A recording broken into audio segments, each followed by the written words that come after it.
jasad Fir'aun yang menjadi bukti kebenaran cerita yang disampaikan Al-Quran. Jadi seperti itu Bang maksudnya, tentang kebenaran Al-Quran dan kebenaran yang disampaikan oleh Nabi Muhammad SAW. Orang-orang tuh maunya harusnya berpikir gitu.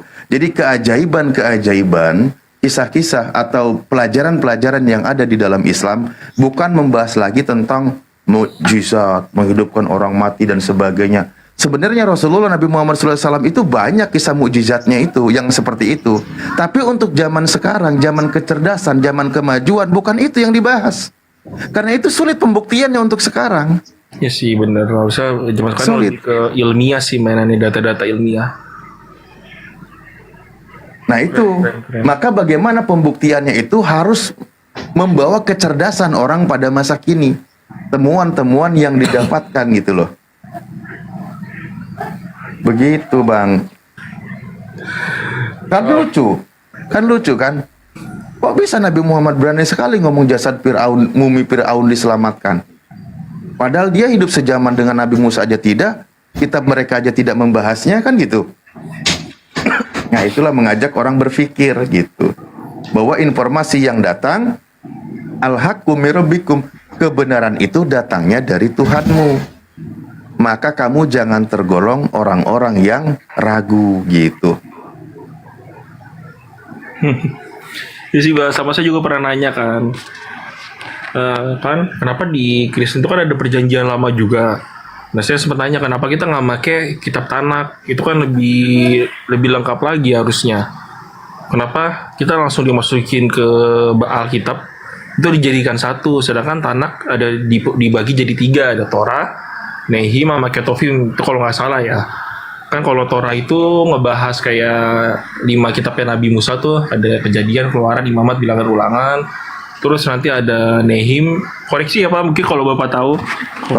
Torah, Nevi'im, Ketuvim.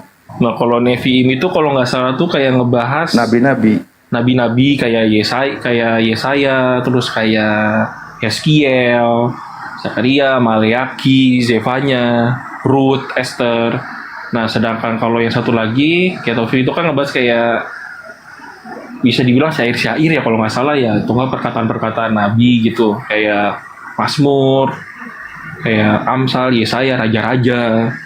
Nah, di situ saya bilang kenapa nggak kita pakai kitab ini aja gitu loh, kenapa harus di sini? Bukankah itu menjadi satu sisipan? Terbalik kalau sisipan, apakah kemurniannya terjaga? Oh, jelas terjaga. Ya, kan saya bingung di situ. Kenapa kita nggak pakai itu aja? Kenapa harus pakai yang di Bible gitu loh? Kalau emang kita juga mempelajari kitab-kitab perjanjian lama. Ya cuman ya mereka jawabannya ya nggak pernah memuaskan sih. Ini kalau dibahas semua Bang Daniel, kalau dibahas semua kehebatan yang ada di dalam Al-Quran, Masya Allah Bang, keren banget Bang. Kayak air laut terbelah itu ya, terbagi antara yang tawar dan yang asin gitu kan ya Bang ya. Terus ada gunung, pernah tahu sih, pernah lihat juga. Betul. Terus ada gunung gunung api yang di dasar laut itu ya. Dasar laut itu tahu dari mana? Nah, jauh sebelum kehadiran Yesus itu kan tadi yang Ustadz Alif tampilkan, ada mumi Fir'aun. Itu ribuan tahun loh Bang perbedaannya, jauh banget. Itu diterangkan di Al-Quran secara detail ada Bang. Tapi kenapa bukti penyaliban Yesus, salibnya nggak ada? Itu yang harus jadi tanda kutip Bang. Bukti penyaliban Yesus nggak ada ditemukan. Padahal itu kejadian yang sangat keren Bang bagi kalian ya. Kejadian yang sangat luar biasa. Tapi kenapa bukti-bukti tentang penyalibannya sama sekali blas nggak ada? Itu Bang, cari tahu itu Bang. Oke, sama ini sebagai Kristen juga, sorry nih buat teman-teman Kristen ya, nggak ada maksud buat melecehkan atau nista ya. Ya, sama satu apa-apa, lagi Bang. Ini nih, apa ya? Nah itu dia Bos. Kok saya jadi lupa ya? Oke Bang, lanjut Bang. Ntar saya pikir-pikir lagi. Saya lupa soalnya, tiba-tiba lupa, ngeblank.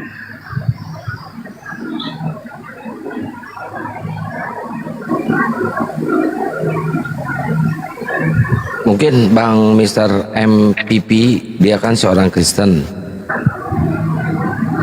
Mungkin Iya, Bang. mau bertanya. Saya mau bertanya aja bang, tapi soal Muslim juga bang. Ya, la ilaha illallah Ya, boleh kan? dipakai Kristen. Bukan.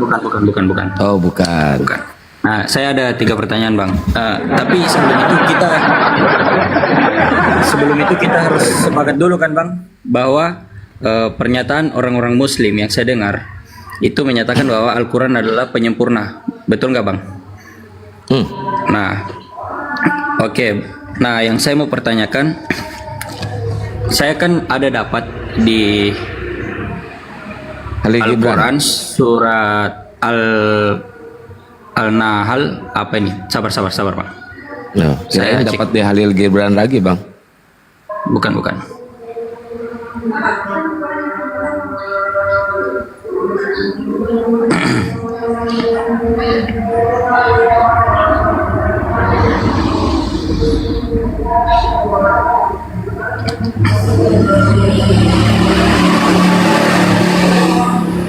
Surat An-Nahl ayat berapa, Bang? Sabar bang. Saya lihat dulu ya bang ya. Ya, silakan.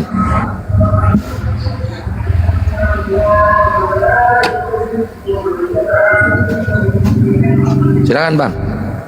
Iya tunggu bang. Saya cek dulu.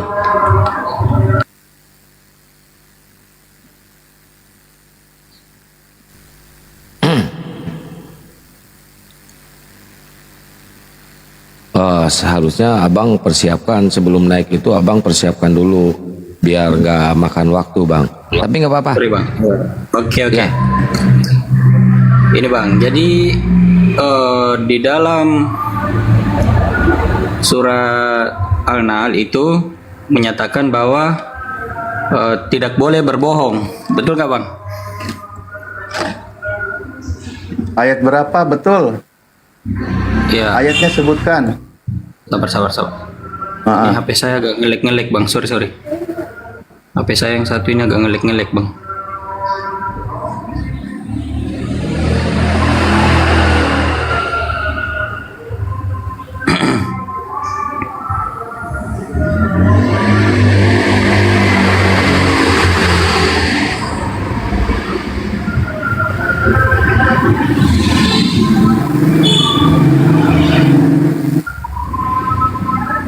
Bang, nanti lagi kalau mau diskusi, Bang, dipersiapkan dulu amunisinya ya, Bang ya, biar Enggak bang, ini enakan. udah siap sebenarnya bang, tapi jaringan saya ini agak ini bang. Ya lanjut diskusi aja dulu bang, tunggu bang, saya perbaiki wifi dulu bang, sebentar. Silakan ke Bang Daniel dulu, Bang Daniel, silakan speak up lagi, silakan. Apalagi yang akan dipertanyakan sama Bang Daniel? Sebenarnya tadi gini aja, Bang, tanya dong di surah An-Nahl ayat berapa yang dilarang berbohong, soalnya saya lupa nggak tahu, baru kita nanti bantu iya. carikan gitu. Betul. Tapi kalau dia punya premis duluan, ngasih tahu duluan, ya kita tunggu dong di mana ayatnya, abangnya belum siap. Oh ya sudah. Kalau gitu bantu aja bang, soalnya Ya, ini berbohong HP dalam saya- 3 hal ya, Bang, berbohong Iya. dalam 3 hal ya.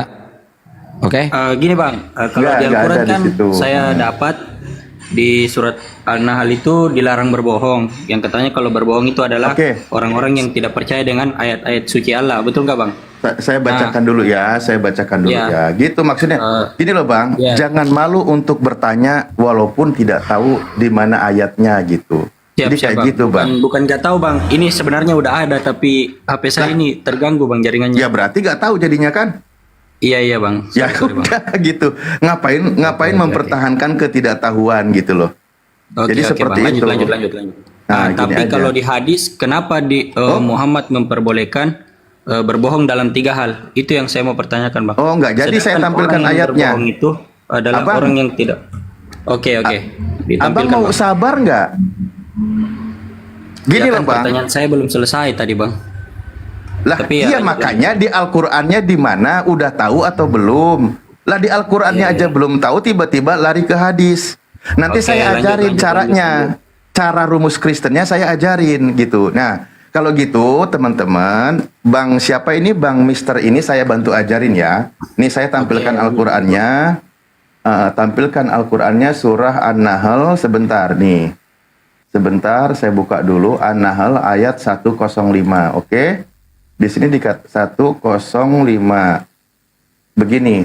Bismillahirrahmanirrahim. Di sini disebutkan.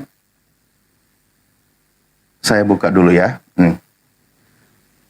Innama yaftaril kadibal ladzina la yu'minuna bi ayatillah wa ulaika humul kadibun.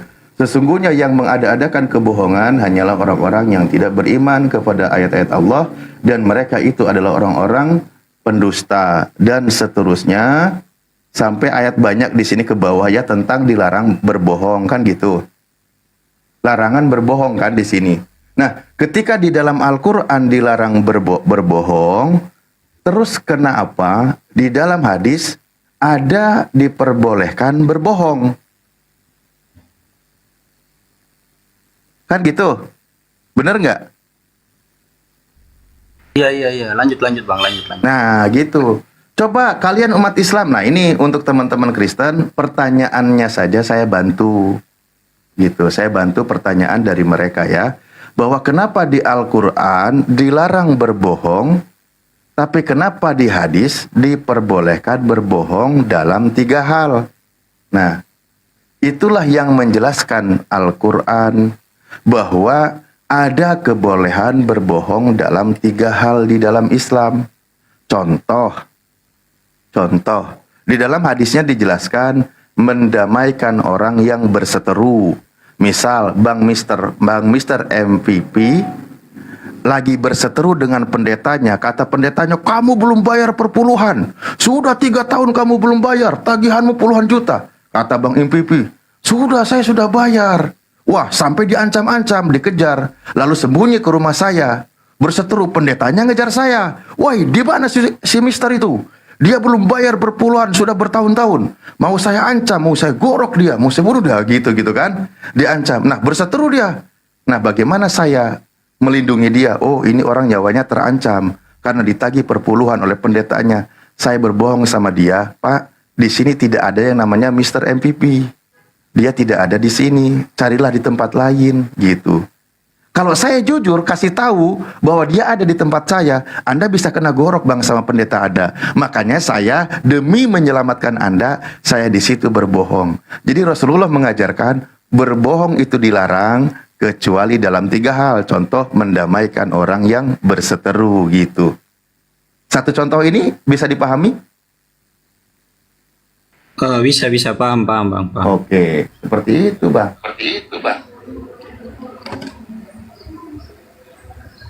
Iya, tapi yang saya jadikan pertanyaan begini Bang, kan sudah jelas dikatakan bahwa di Al-Quran orang yang berbohong itu adalah orang yang tidak beriman kepada ayat-ayat Allah, betul nggak Bang?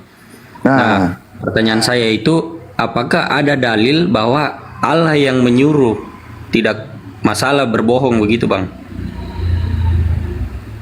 Apakah ada dalil hadis yang Rasulullah itu? Allah mensahkan bahwa hadis Muhammad itu benar, tidak masalah dalam berbohong begitu Bang? Sekarang sebelum ke masalah bagaimana prinsip keimanan di dalam Islam, contoh tadi yang saya jelaskan hadis itu logis nggak Bang? Logis Bang. Iya, Ya, tapi jangankan maksudnya pakai kan prinsip keimanan, pakai pendekatan logika yang dimana di situ tentang kemanusiaan, Anda pun sudah bisa menerimanya. Makanya Ya, ajaran Nabi begini, Bang. kami itu mengajarkan logis. Kenapa?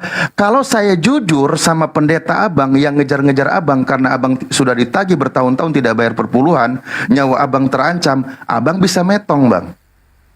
Belum tentu, Makanya Bang. saya Karena tujuannya kita demi nggak tahu mendamaikan, menyelamatkan nyawa seseorang.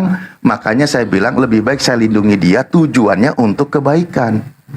Untuk kebaikan. Mungkin kalau di Kristen, ketika ditanya seperti itu, oh Bang ada di dalam, dia di kamar nyumput, di kolong kasur, silahkan kalau mau cari dia. Kalau perlu parang, ini parangnya. Kalau abang punya maksud untuk menghilangkan nyawa dia gitu. Kalau di ajaran Kristen, karena ketika dimintai bajunya, berikanlah jubahnya, kan gitu. Tapi kalau di Islam, nggak bisa.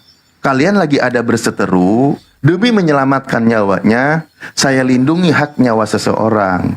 Seperti itu, Bang. Tadi saya sudah contohkan, gitu. Gini, Bang Mister. Tapi yang Bang iya, Mister, tunggu Bang. Gini, Sebentar gini lagi, Bang Mister, tunggu. Saya mau ngomong. Oke. Boleh nggak saya ngomong? Boleh. Boleh ya, izin saya ngomong ya, Iya, Bang boleh, Mister Bang. ya. Lanjut.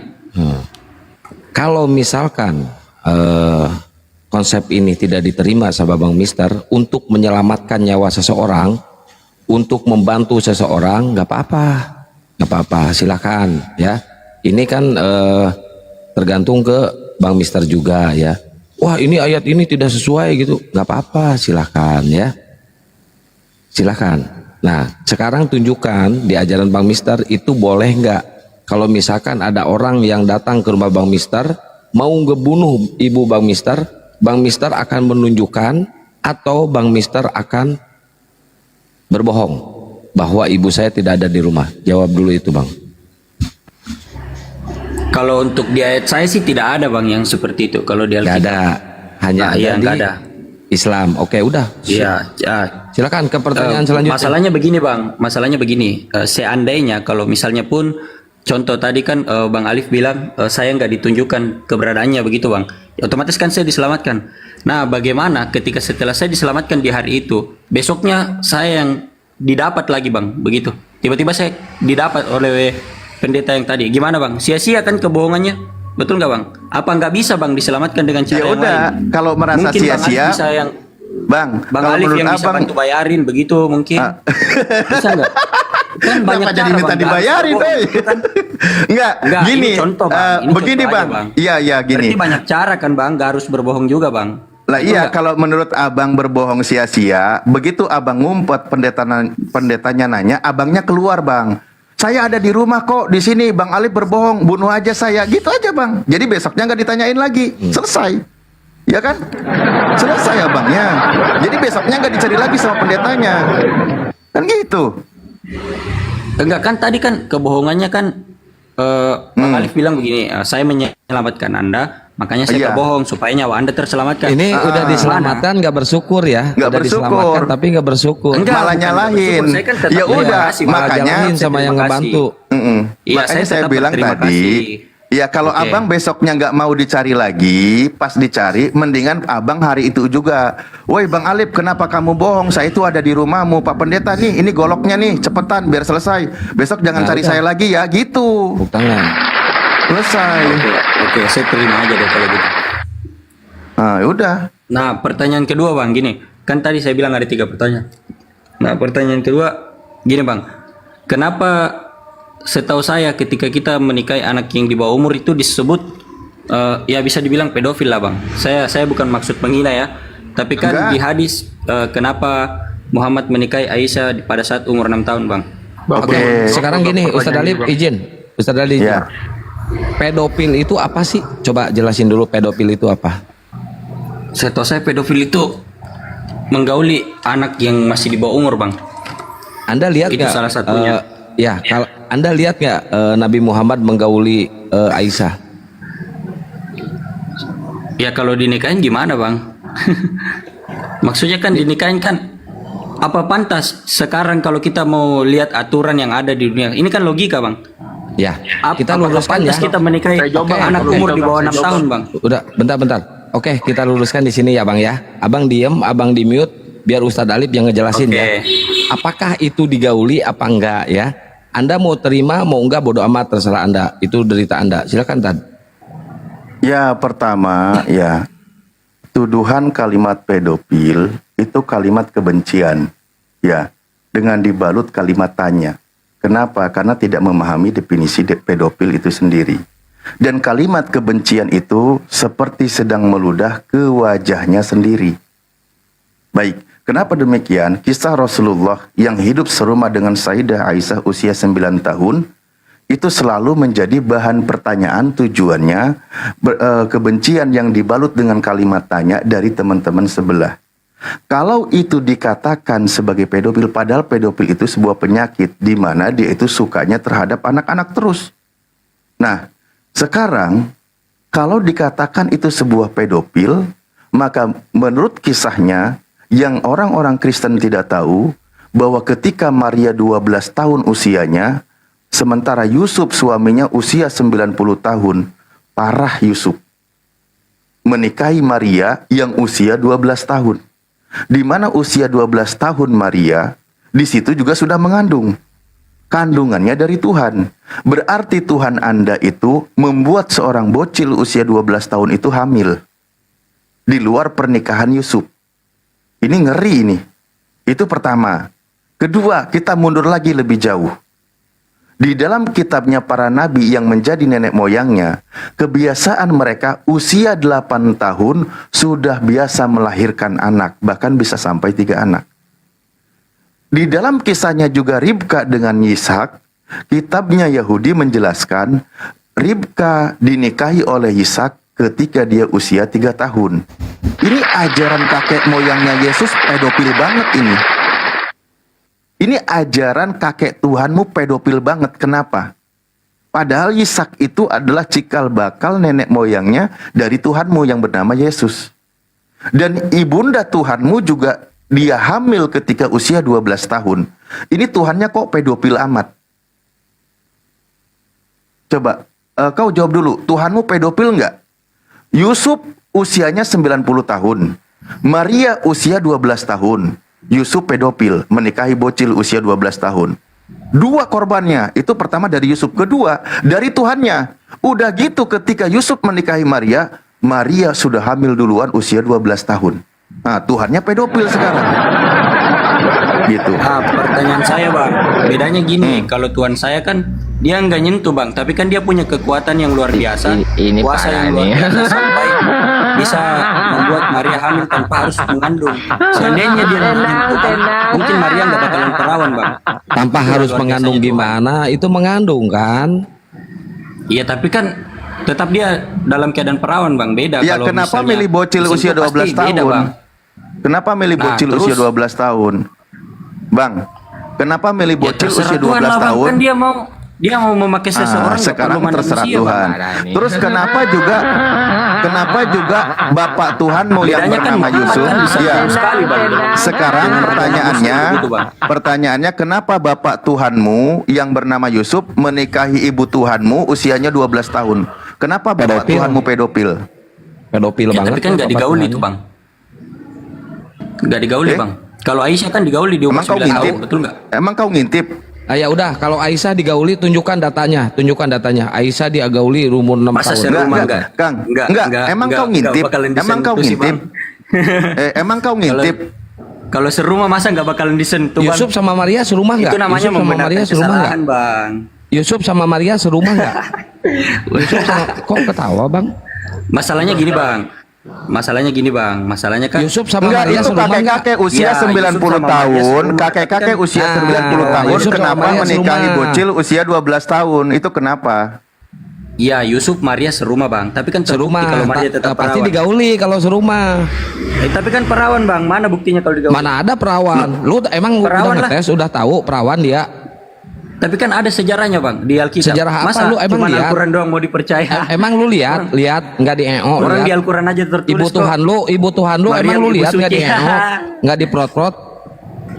Yaudah bang, Di Al-Quran aja tertulis, Bang, Maria. Nggak niat lu kesini mau apa? Niat lu kesini Kalau di mau apa? Al-Quran, Mau cari kebenaran, Bang. Kalau di Al-Quran dia tidak punya suami. Justru kitabmu mengajarkan kalau ajaran kitabmu itu pedofil, Bang. Ajaran Apa kitabmu. buktinya, Bang? Apa buktinya kalau pedofil? Lah Bang, itu. saya bantu jelasin, Lah Bang, ya. itu coba Yusuf usia kakek-kakek 90 tahun. 10 tahun lagi dia usianya 100. Dia menikahi bocil usia 12 tahun. Iya. Pedofil nggak itu? Apa buktinya kalau dia Ibu Tuhan digauli? lu, bapak Tuhan lu pedofil banget ya? Ih, najis, ajaran najis. Cih. Udahlah, Ayo. Bang, jangan Ketawa. disembunyiin, Bang. Kakek-kakek Iya, jangan usia disembunyiin. 90 Kalau Ibu tahun. Tuhan lu pedofil. Yang Muhammad tadi kan belum dijawab semua, Ibu Bang. Tuhan lu kan pedofil, jangan disembunyiin lah, udahlah. Pedofil mah pedofil. Ibu Terus Tuhan itu, lu. Bang, Muhammad kan Ibu katanya Tuhan nabi lu kan terakhir, pedofil Bang. tuh, ibunya Yesus kan Kenapa pedofil. masih ada Nabi Isa yang turun nanti, Kok Bang? pedofil ya? Katanya Ibu Muhammad Tuhan nabi loh, ibu terakhir, Bang. pedofil loh. Menikahi bocil, ih najis, ih. Udah Mr. MVP. kalah ini sampai Mr. MVP. sampai Mr. MVP. motong-motong. Mr. MPV nih gua kasih tahu ya sama lu ya.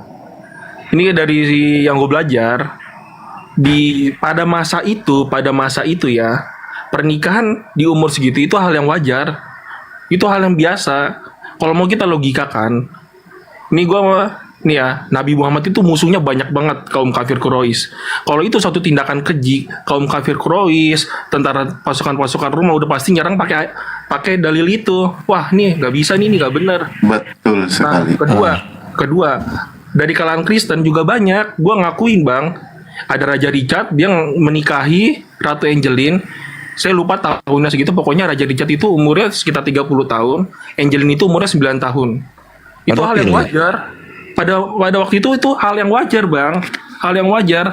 Dan mungkin pada masa itu genetik manusia beda sama yang sekarang. Misal nih Aisyah umur 12 tahun, tapi perawakannya pada masa itu ya mungkin udah usia kalau disetarakan sama sekarang mungkin udah usia 20 tahun, udah usia 30 tahun. Ya mungkin segitu karena beda bang, udah beda zaman. Begitu. Ya, Bang Patrick. Ini kalau bahas secara sains loh bang. Ya, Bang Patrick. Izin, setelah mendengar cara diskusinya orang Kristen ini, Bang Patrick gimana sekarang? Menyerangnya terlalu personal sih. Yang saya temuin itu aja yang diserang. Ya ada tendensius kebencian, Bang. Mengedepankan kebencian. Kalau saya berbicara tanpa data, nah itu baru salah. Ini kan saya mengomong Ya bahwa udah, Nabi Muhammad menikahi Aisyah datanya. usia 6 tahun. Dan Ya, tinggal ini bersama di tunjukkan. usia 9 tahun. Betul nggak bang? Saya tampilkan ini ya. Ini dalam literatur Yahudi, Sefaria, Sanhedrin ngomong 69b. Baru Saya baca menjadi, ya. Bang. Ini Di kan sini fakta, dijelaskan Bang. ini. Nih. Bang. Enggak dengerin Bang. Dengerin ya. Saya baca dulu. Ini dikatakan ini aslinya bahasa Inggris dan bahasa Ibrani ya. Di sini disebutkan ternyata 3 generasi lahir dalam 24 tahun dan setiap orang tua melahirkan anak pada usia 8 tahun. Ini kakek moyang Tuhanmu. Usia 8 tahun sudah melahirkan anak. Ini usia 8 tahun loh. Usia 8 tahun sudah melahirkan anak. Kebayang nggak? Ini kita bahas secara sains loh, bukan dalil. Ini secara sains loh ya. Ini kitabnya Yahudi. Ini kakek moyang Tuhanmu. Kalau kau katakan tadi Nabi Muhammad pedofil, berarti kakek moyang Tuhanmu lebih pedofil. Ini tentang kisah-kisah di sini disebutkan Eliam putra Ahitofel. Ini sejarah nama-namanya. Ini yang mengkonfirmasi orang-orang Yahudi di kitab mereka. Ya, makanya dikatakan di dalam penjelasan yang lain masih di Sefaria tentang kitabnya. Di sini tentang kisah pernikahan Yisak dengan Ribka nih ya, Ribka di sini lahir. Ia menunggu sampai ia layak untuk menikah, yaitu usianya 3 tahun. Dalam literatur Yahudi, usia 3 tahun lebih sehari itu sudah boleh menikah. Contohnya pernikahan Yisak dengan Ribka. Yisak usia 40 tahun, Ribka usia 3 tahun. Orang 3 tahun sudah dinikahi. Ini pedofil bukan bang? 3 tahun loh. Gini bang. Saya Enggak jawab dulu, jangan gini. Jawab dulu. Iya bang. Iya itu kakek moyang Tuhanmu pedofil ya. Tapi kan gini bang, bedanya kalau Muhammad kan sampai sekarang masih disanjung. Ini kakek moyang Tuhanmu pedofil. Yang salah dia disanjung. Kakek moyang Tuhanmu pedofil. Dia katanya Terus, disanjung, ya Nabi kan? paling Ini benar. sudah dijelaskan. Bahkan usia 8 tahun sudah melahirkan anak. Coba, 8 tahun sudah punya anak. Nah, kamu pernah belajar nggak ini? Ini secara Yahudi loh, kakek moyang Tuhanmu ini. Yang sampai sekarang masih disanjung. Ini Bang. kakek Yang moyang jelas-jelas Tuhanmu. salah. Tuhan Ini lu kakek disanjung moyang nggak? Tuhanmu. Tuhan lu Itu, Bang, disanjung yang nggak? salah. Tuhan lu? Tuhan lu disanjung nggak? Tuhan Emang lu kan lu ada hasil bukti kalau pedofil. Tuhan gue buat salah bang? Ya Tuhan ada lu kan bukti hasil nggak kalau Tuhan pedofil. buat Disanjung nggak? Iya, lu ada bukti nggak kalau Tuhan Tuhan lu hasil Tuhan gua buat pedofil. salah? Ya hasil pedofil. Mana Tuhan lu buktinya? disanjung nggak? Mana buktinya? Ini Mana buktinya Bang? barusan Ribka, Mana kakek buktinya? moyang Tuhan lu Mana? pedofil. Mana ayatnya? Terus Mana Yusuf, ayatnya di bapak Quran lu? Tuhan lu pedofil yang menikahi di Maria Quran lu umur mana 12 ayatnya? tahun. Bapak Di Quran Tuhan lu lu mana ayatnya umurnya kalau Tuhan gua 90 pedofil? tahun. Asal Ya, ngomong. Tuhan lu hasil pedofil. Loh, kenapa Bang? Abang kenapa? Lucu bang, lu asal ngomong Tuhan gue pedofil. Mana teman buktinya? saya yang Ayatnya mana, kuliah Bang? psikologi. Nih, saya buka ya. Kalau kayak gitu dia udah kalah debat bang. Christianity.com. Udah Ini juga jelas, sumbernya. Bang. Ini Muhammad sumbernya Dia kan dari pernah mencicipi dari Katolik. kuliah, Tapi Bang. masih dibenar-benarkan. Nih ya, Itu yang jadi nih. masalah. Dalam Banyak kitab suci hadis ini Muhammad kita yang tidak mereka diberitahu mengatakan usia Maria, masih tetapi kita dibenarkan. diberitahu bahwa ia masih perawan. dan telah berjanji untuk menikah dengan Yusuf. Selama masa ini dalam sejarah, gadis-gadis Yahudi akan bertunangan suami mereka sejak usia 12 tahun. Para ahli percaya bahwa Maria berusia antara 12 tahun sampai 16 tahun ketika ia melahirkan Yesus. Tuh, Tuhanmu ini, kerjaan Tuhanmu ini, sudah dinikahinya kakek-kakek usia 90 tahun, sudah gitu kerjaan Tuhanmu, dia melahirkan Tuhannya di usia 12 tahun. Kenapa lu nggak nyembah Isa aja bang di Al-Quran? Karena dia adalah kalimatullah. Daripada nyembah Muhammad bang, nggak jelas. Nggak, kenapa loncat-loncat, kenapa? Ini kamu sudah terima fakta atau belum? Ternyata Tuhanmu membuat bocil usia 12 tahun hamil, coba. Kau sudah tahu belum kisah ini? Ini Ustaz Alif izin, saya nggak mau ada apa namanya ya. Ini orang ini udah benci banget terhadap Islam ya. Udah ditampilkan data atau apapun, mending turun aja. Kebenciannya, ajaran Kristennya, kalau mau diskusi, ajaran Kristen jangan bawa ke atas. Pasti akan ribut. Pasti akan ribut. Coba ajaran Kristennya simpan dulu, biar nggak ribut. Kristen kan paling benci terhadap Islam, ya. Paling benci. Itu tuh buktinya, termasuk lu kayak gitu. Mending diam dulu di bawah, nyimak dulu, atau belajar dulu diskusi, atau kalau nggak sekolah dulu. Minimal mencicipi bangku sekolah aja, udah bagus itu. Mencicipi bangku sekolah aja udah bagus. Nah, menurut Bang Daniel ya, Bang Patrick yang anak pelajar, anak berpendidikan, itu menurut Bang Daniel gimana tabiat orang itu, Bang Daniel? Kang, sebelum ditanggapi Bang Daniel, saya izin bicara dulu sebentar. Mohon maaf, siap. Sebentar ya. Begini ya, teman-teman, baik yang Muslim maupun teman-teman yang Kristen, umat Islam itu selalu mengikuti, mendengarkan apa yang diajarkan, dan selalu penjelasannya logis. Umat Islam tidak diajarkan untuk mencibir ajaran nabi-nabi terdahulu. Tidak diajarkan. Ketika ada kisah orang Yahudi menjelaskan bahwa Yitzhak Ribka dinikahi usia 3 tahun, umat Islam gak ada yang kepanasan, umat Islam gak ada yang protes, umat Islam gak ada yang usil. Biarkan itu yang berlaku untuk mereka. Ketika Maria dinikahi oleh Yosef, ketika Yosef usia 90 tahun, Maria usia 12 tahun, umat Islam gak ada yang usil, umat Islam tidak ada yang mengganggu, umat Islam tidak ada yang membenci. Biarkan itu untuk mereka. Tapi kenapa ketika Rasulullah Nabi Muhammad SAW menikahi berkumpul serumah dengan Aisyah usia 9 tahun, umat Kristen itu begitu bencinya terhadap ajaran Islam. Sampai saking sulitnya mencari celah, mencari kesalahan di dalam Islam, hal seperti itu digoreng oleh mereka. Padahal mereka lupa kalau kakek moyangnya usia 3 tahun. Sebenarnya saya tidak ada kebencian. Yang saya tampilkan itu data dalam penjelasan orang-orang Yahudi yang kami hargai. Kami tidak mempermasalahkan itu. Umat Islam tidak mempermasalahkan itu. Yang notabene usianya lebih muda. Usia 8 tahun sudah bisa melahirkan. Usia 3 tahun sudah bisa menikah. Kami tidak pusing. Kami tidak iseng, kami tidak benci. Itu mungkin berlaku untuk mereka. Kenapa kalian malah yang tidak ada kaitannya dengan kami, begitu bencinyakah kalian kepada umat Islam? Jadi begitu teman-teman, janganlah kau cari-cari sesuatu yang tidak ada, jangan kau tunjukkan kebencianmu yang di situ adalah sebenarnya kitabmu sendiri yang pasang badan. Begitu ya. Terima kasih. Saya kembali mungkin tadi Akang, mohon maaf. Ya, Bunda Nora, Assalamualaikum. Waalaikumsalam. Waalaikumsalam warahmatullahi wabarakatuh. Ya, silakan ditanggapi pertanyaan tadi Bang Daniel. Ya itu sih ya emang ya kasarnya ya kayak ya udah ngomong kosong doang, bullshit doang.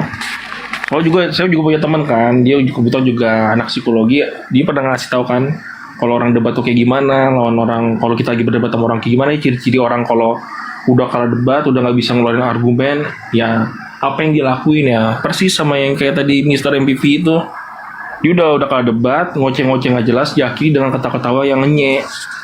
Ya, itu sih, ya akhirnya dia nggak bisa nunjukin data. Ya, kira-kira abang malu nggak punya teman atau punya saudara Kristen yang kayak gitu, Bang? Agak sedikit dongkol sih jadinya.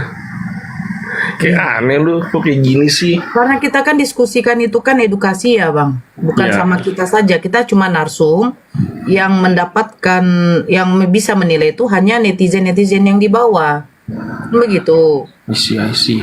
Nah, jadi kalau memang dia mau menghujat, mengatakan Nabi kami seorang pedofilia karena menikahi Siti Aisyah yang berumur 6 tahun, Sebenarnya dia harus menunjukkan, nih, tengok Islam. Kristen mengajarkan dari dulu menikahi seorang wanita berumur sekian. Kan begitu ya Bang ya? Kan harusnya begitu. Iya betul. Nah, sementara di dalam Bible saja tidak ada dicatatkan berapa usia perempuan batasannya yang boleh dinikahi. Kalau di dalam Islam jelas, kalau perempuan itu sudah akil balik, dia sudah mendapatkan yang namanya menstruasi, sudah boleh dinikahi. Gitu loh. Nah, manusia di zaman dahulu dengan di zaman sekarang itu kan berbeda. Iya betul. Perempuan di zaman dahulu menopausnya dengan perempuan di zaman sekarang berbeda juga. Ya betul, setuju. Gitu loh. Jadi Itu sih jangan makanya yang tadi saya bilang disamakan. juga ke Mr. MPV. Sekarang umur 35 tahun, batasan 40 aja udah ada yang monopause.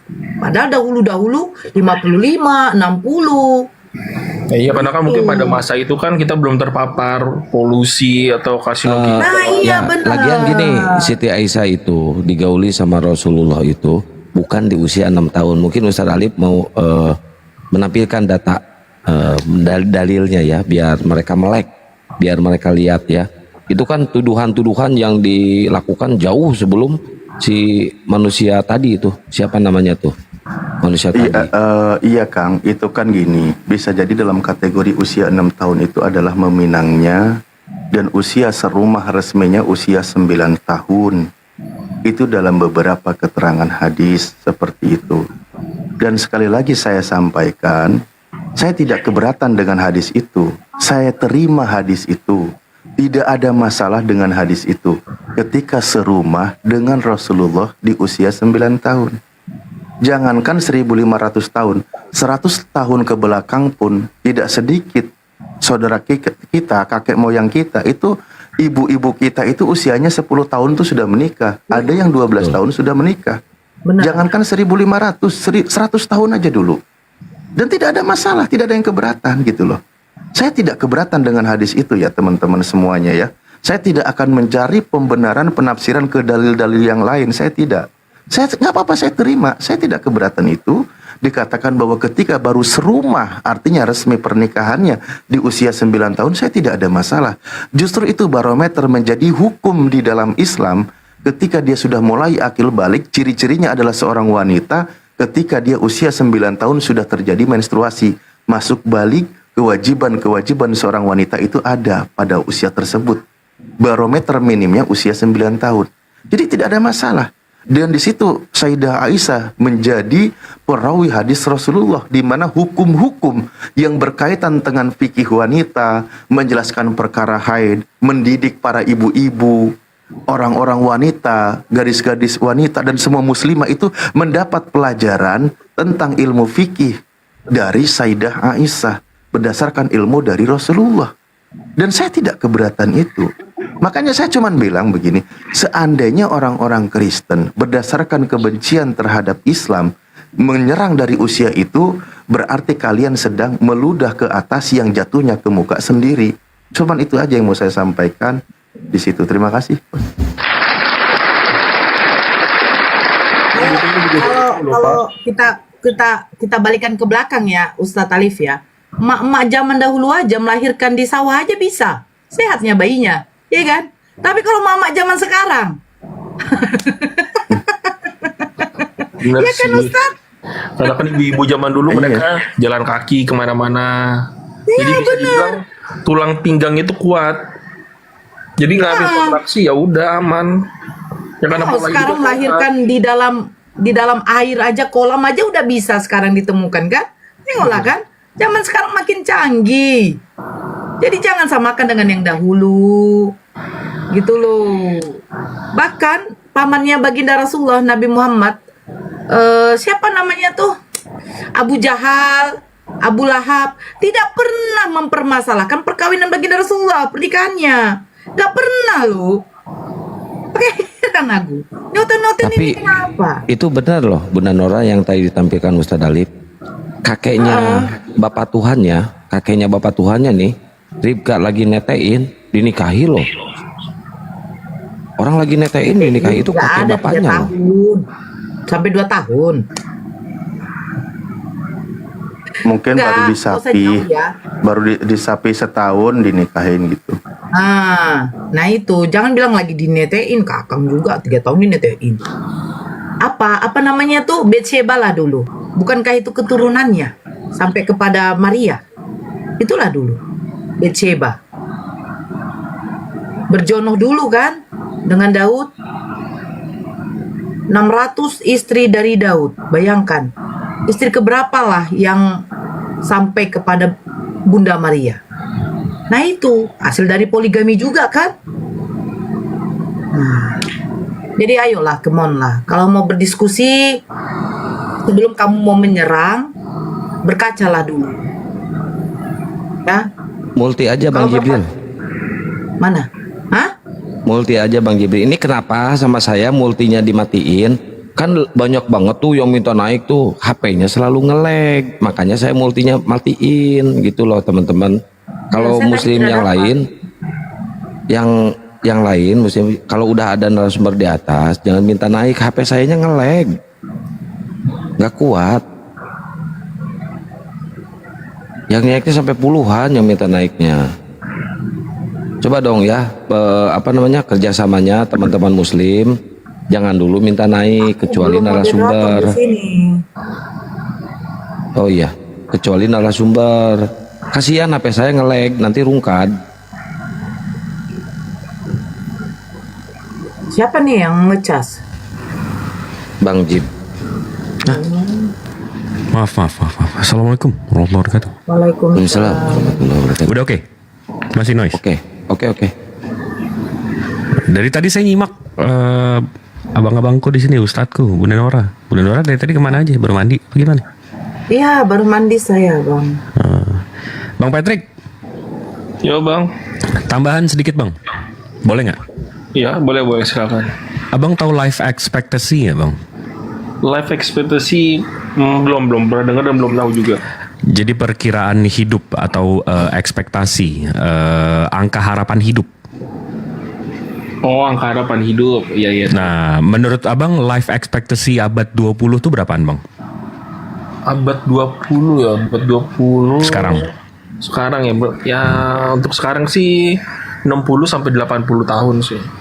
Nah, abang tahu nggak life expectancy untuk abad 6 bang?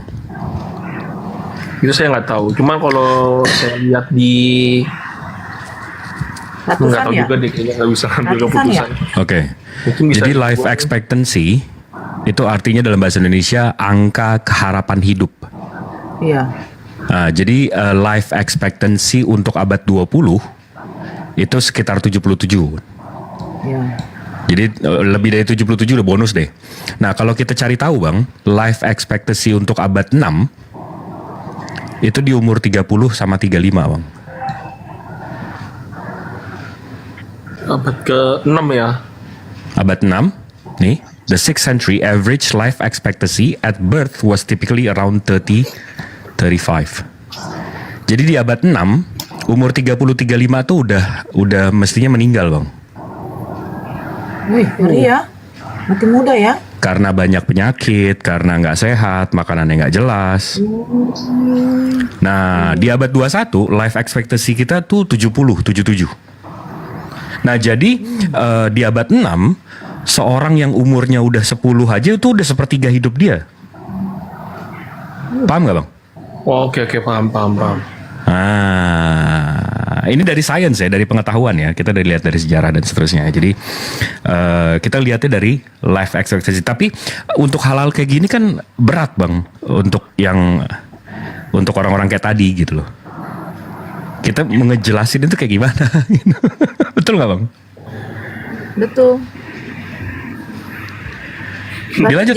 Setiap abad ini berbeda-beda ya kan? Saya tanya. Bang Zibril. Betul. Saya tanya juga dong teman-teman, saya tanya dulu di Eropa, contoh di Amerika itu kira-kira di abad-abad keberapa ya Kristen masuk? Kalau boleh tahu dulu saya tanya. Kalau saya kurang tahu sih. Abad Kurang keberapa? tahu ya. Saya Atau coba sama sekali tampil. malah bukan kurang tahu. Ini saya punya data menarik sih sebenarnya. Ini kan yang bahasa Inggris juga ya. Tapi kita sudah transit otomatis lah ke dalam bahasa Indonesia ya. Sebelum abad ke-20. Di sini pertanyaannya di sini kan usia persetujuan dalam sejarah Eropa dan Amerika, ya kan? Berapa usia persetujuan dalam sejarah Eropa dan Amerika sebelum abad ke-20? Ini kisah wanita-wanita di Eropa dan di Amerika ketika dinikahi. Nih. Satu, Profesor sejarah Margaret Wade Laberge, pokoknya gitu kalimatnya. Perlu diingat bahwa banyak janda di abad pertengahan tidaklah tua. Ahli waris penting sering menikah di usia antara 5 dan 10 tahun. Dan mungkin menjadi janda saat usia masih muda. 5 sampai 10 tahun sudah menikah. Ini sebelum abad 20 di Eropa. Ya. Berikutnya, diam kau Yam, aku lagi ngomong. Profesor Richard Worley dalam proses Stephen di sini katakan keduanya menyatakan bahwa sebelum tahun 1900 anak perempuan menikah sangat muda. Ini aslinya bahasa Inggris ya. Ini translate otomatis ya biar tidak terbata-bata, biar kita cepat. Di sini juga dijelaskan usia pernikahan di sini ini berhubung seks dengan seorang gadis berusia 10 tahun adalah sah. 10 tahun boleh. Dijelaskan lagi. Dalam buku Seks dan Masyarakat di sini juga dijelaskan usia 10 sampai 12 tahun budaya di Eropa sebelum abad 20 mereka sudah biasa wanita usia 8 tahun, usia di bawah 10 tahun itu dinikahi. Itu sudah terbiasa. Ini dalam faktanya. Pertanyaan saya, mereka penganut agama apa dari nama-nama ini? Kan gitu. Kristen. Berarti mereka itu kaum pedofil semua yang menikahi usia dengan usia begitu 5 tahun sampai 10 tahun gitu. Kalau kita pakai dari asumsinya pendapat tadi Mr. Bibi ya, cuman kalau saya bilang kayak tadi ya udah pada masa itu hal yang wajar pada masa itu ya. Ya, benar. Oke. Yang tanya sumbernya ini ya. Nah, gitu. Ini bukan ya. Yang ada Raja Richard itu. Iya, diantaranya. Ini kan aslinya gini bahasa Inggris. Saya kalau baca Inggrisnya nanti teman-teman pada kaget gitu kan. Ternyata Kang Ali bisa bahasa Inggris, makanya saya coba langsung translate aja gitu. Langsung. Enggak, dan ini lagi tuh tadi Ustadz. Tadi sebenarnya Bang Patrick tuh tepat banget jawabannya. Musuh Rasulullah aja nggak menggunakan serangan-serangan kayak gitu. Karena kata pedofilia ini sebenarnya secara definisi itu orang yang punya penyakit kejiwaan yang udah dijelaskan Ustadz Alif tadi. Dia memang menyukai anak-anak di bawah umur. Nah, dan selalu, jadi nggak 1, 2, 3, dia memang sukanya itu, dia nggak bisa sama perempuan. Sementara Rasulullah, istri pertamanya aja dinikahi di umur 40. Ya. Hafsah umur 21, Zainab umur 45, Ummu Salamah umur 62, Ummu Habibah umur 47. Nggak ada yang muda bilang lah. Nggak ada yang muda. Cuma 1. Aisyah tok, dan dia pun membawa lebih dari 6.000 ya Ustaz ya hadis. Di atas 1.000 hadis. Iya. Apa iya, Kores? Ustaz Alif delay jadi aku bantu supaya cepet. Ya. Enggak, ini mau ngomong harus naikin volume dulu, soalnya nggak nutup mic. Itu yang iKores yang di-share itu tadi sudah ditampilkan datanya. Oh, yang apa Batsiba ngelahirin umur 6, bagus, mantap. Iya. Ustadz Alif aja nerangkannya sampai ayam pun ngomong diamukin tuh. Jadi batas kesabarannya juga ada gitu loh. Tuh Ustadz ya. Maksudnya ikutan aja ganggu berisik gitu. Mana dia paham Ustadz? Masalahnya bukan punya saya bukan dipotong nggak bisa, tapi ngomel terus tiap pagi. Minta makan dia Ustadz. Oh. Kalau gitu gue sekalian curhat deh. Ini Patrick. Oh ya Bang. Jadi kan yang apa syubhat atau fitnah lah ya terhadap nabinya Islam yang kami muliakan dan cintai, yang banyak perbuatannya kami contoh sampai 2025 ini, banyak yang nggak suka, mereka menghujat gitu, mereka bilang pedi-pedi kayak gitu kan. Nah cuman Yang mereka yang ngehujati ini, kenapa mereka nggak ngurusin Tuhannya mereka dulu gitu? Maksud gua gini, Pet. Ini no offense ya. Iya. Yang disebut pedi itu kan ketika seorang pria berumur lalu menggauli dengan cara melecehkan seorang wanita di bawah umur gitu, atau sebaliknya gendernya gitu. Iya, setuju benar-benar. Ya kan kayak gitu. Nah sekarang kita lihat Tuhannya para penghujat ini, bukankah mereka menggunakan genital dari seorang wanita di bawah umur untuk keluar ke bumi? Apakah itu nggak pelecehan? Udah tadi. Oh iya udah ya, mantap, bagus. Iya, Patrick itu makanya nggak setuju tadi dengan saudara Kristennya. Kalau sudah tidak bisa membantah yang ada serangan hujatan. Makanya si Patrick tadi ngomong di zamannya baginda Rasulullah tuh tidak ada satupun musuh-musuhnya baginda Rasulullah tuh menyerang dengan ke pernikahannya. Itu makanya tadi diturunkan.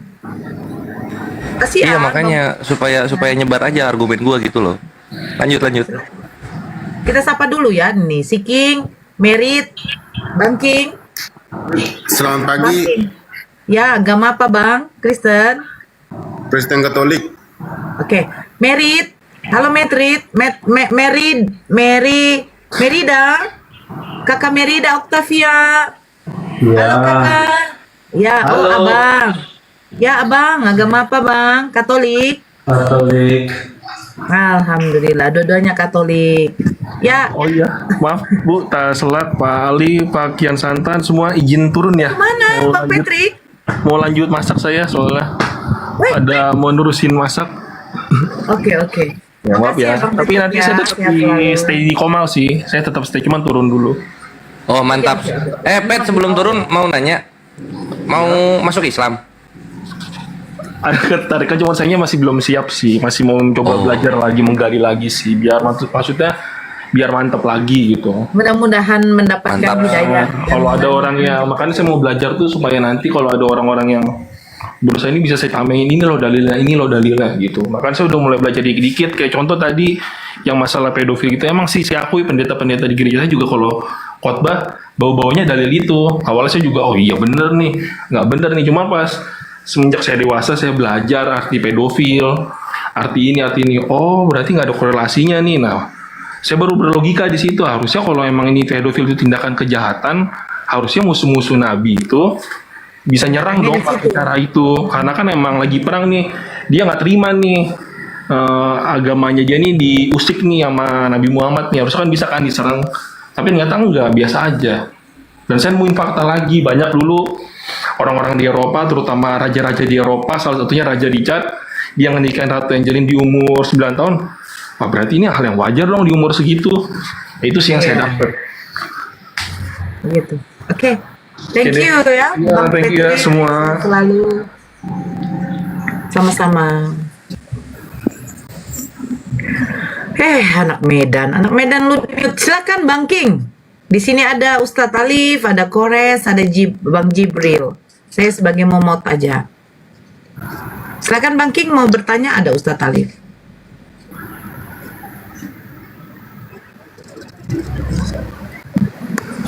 Ini topiknya apa ya Ibu? Oh, ini mengalir Bang. Terserah. Bang Merit mau bertanya apa tentang Islam, silahkan. Bang King atau Bang Merit? Bang Merit lanjut. Oke, Bang Merit dulu. Silakan Bang Merit mau bertanya.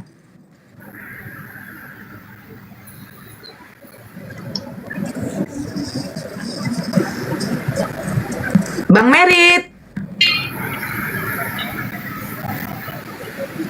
Waduh. Lagi di kamar mandi dia Bang King. Silakan Bang King.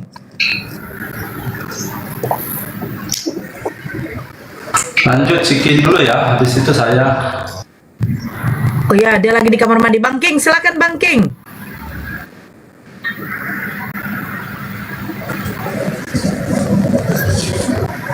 Waduh.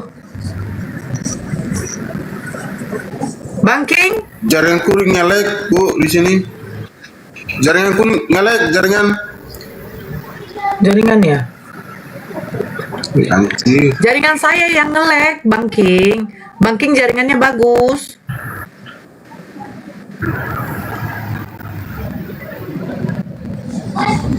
Siapa lagi yang mau naik ini? Ya, tap-tap layar teman-teman, tap-tap layar ya. Ini masih dimatikan apanya ya? Enggak, Oh, udah. dibantu tap-tap layar. Narasumber di sini berhubung ada 1, 2, 3, 4.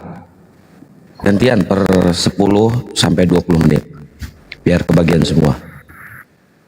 Saya tidak usah jadi narsum, Bang Jibril, Ustadz Alif, Kores, udah cukup. Ya. Nah, Ini empat yang kita naik sediakan. yang Kristen dulu semua ya. Jadi Uktinora, Momot, Kang Kian Santang, host, Akhi Jibril, Ustadz Alif, pembicara, Kores, jatuhnya bendahara di sini. Lanjut. Nah, bagi yang membagikan perpuluhan, silakan serahkan kepada Kores. Yang mau membagikan perpuluhan, silakan sama Kores. Dia bendahara di room ini, ya. Ini kalau Tenang Medan, misalkan, silakan. kalau misalkan Ali Teng nggak mau bertanya, ditanya aja. Siapa yang mau ditanya? Merit lagi di dalam WC. King jaringannya jelek. Anak Medan, aduh, kalau anak Medan kalah ya. Anak Kalau Medan. jaringan jelek jangan naik atuh. Ya. Kenapa? Nah, nih. Kok takut orang tuh ngomong? Ada apa? Mulai yang tanya Kang. Sakit kepala.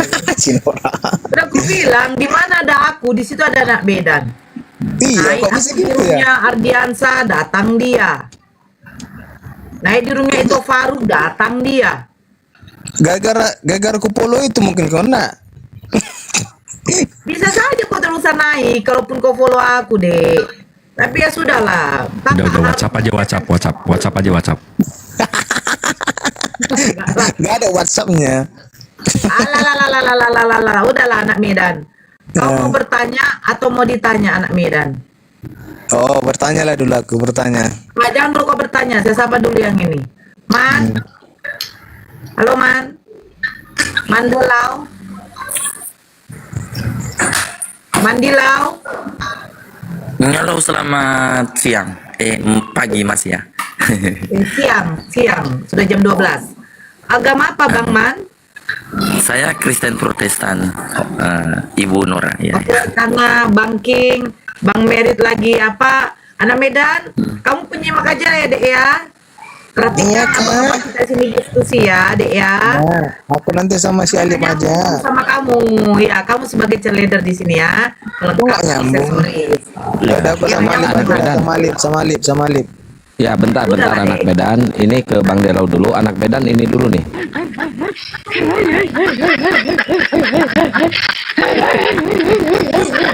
Parah nih, parah.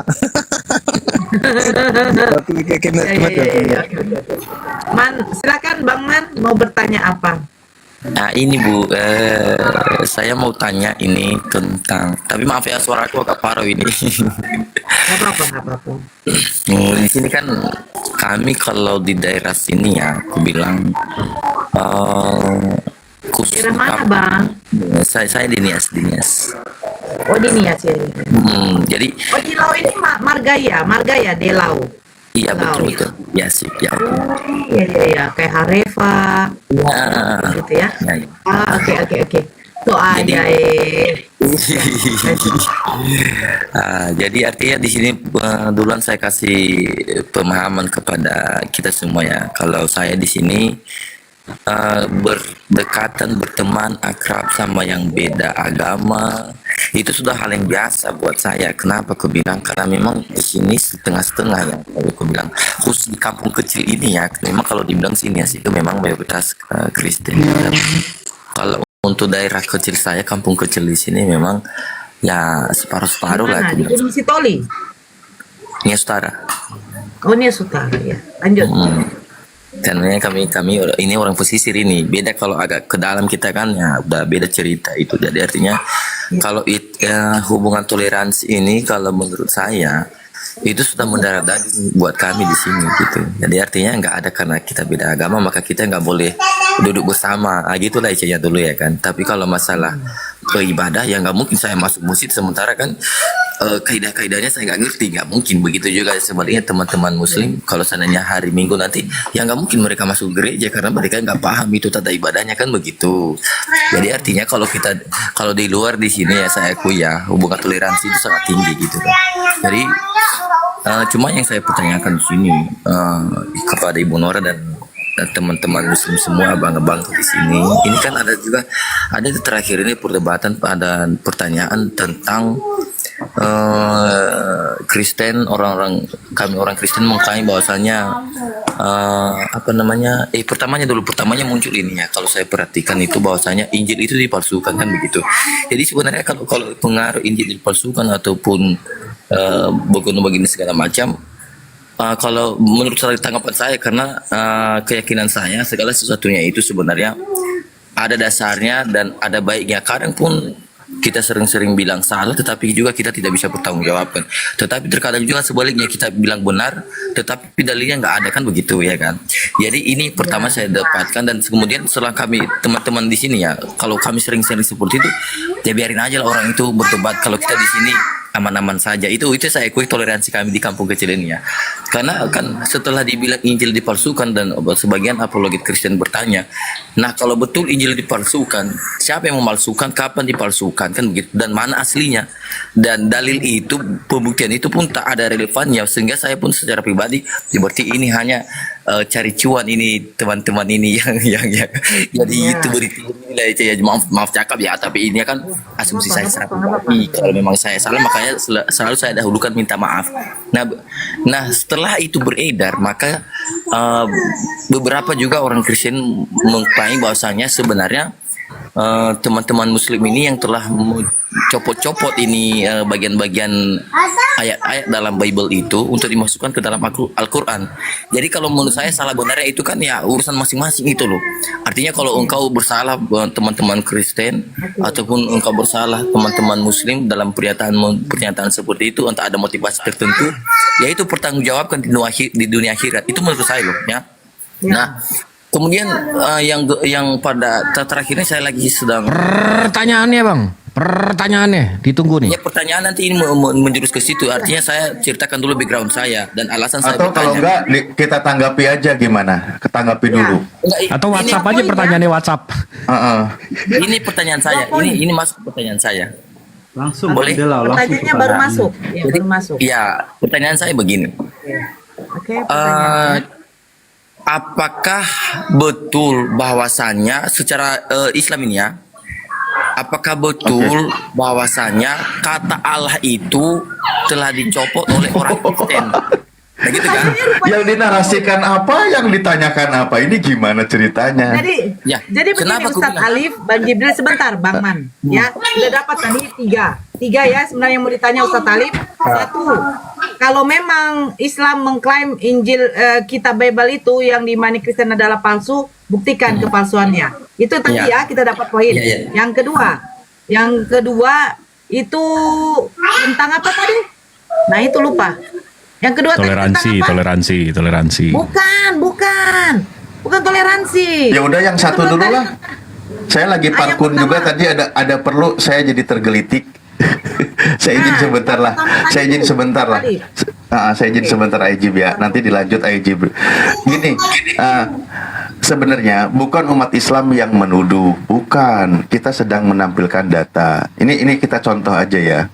Misal begini, 1 Yohanes 5 nomor 7, ini ada ayat, sebab ada 3 yang bersaksi, memberi kesaksian di surga, Bapa, Firman dan Roh Kudus, dan ketiganya adalah satu. Di sini Alkitab sabda dalam penjelasannya Yerusalem yang kitabnya Kristen sendiri ini punya. Di sini dijelaskan, ya, bagian ayat ini tidak terdapat dalam naskah-naskah Yunani yang paling tua dan tidak pula dalam terjemahan-terjemahan kuno. Bahkan tidak dalam naskah-naskah paling baik dari Vulgata. Bagian ini kiranya aslinya sebuah catatan di pinggir halaman salah satu naskah terjemahan Latin yang kemudian disisipkan ke dalam naskah-naskah oleh penyalin dan akhirnya bahkan disisipkan ke dalam beberapa naskah Yunani. Karenanya bagian ayat ini pasti tidak asli. Yang namanya tidak asli berarti palsu. Yang palsu dimasukkan jadi ayat. Ini kitab Anda yang mengkonfirmasi. Kira-kira benar nggak ini Bang, pernyataan ini? Bahwa ini memang tidak asli, berdasarkan penjelasan kitabnya sendiri. Bukan Muslim yang bilang. Bang Man? Bang Man, buka mute-nya Bang. Apakah kami ketika menyampaikan seperti ini kami mencari cuan? Soalnya tadi abang bilang seperti itu. Cari cuan. Ya makanya saya bilang tadi Bang, mohon maaf ya, bukan saya memojokkan. Yang ditanggapi pertanyaannya bukan cari cuannya, bukan. Bukan teman-teman Kristen. Jadi artinya di sini kan kita saling belajar, termasuk saya secara pribadi. Makanya saya bertanya dan hal ini pun Keluarkan datanya Bang, udah ditanggapin. Pertanyaan pertama, apakah Bible itu kitab palsu atau tidak?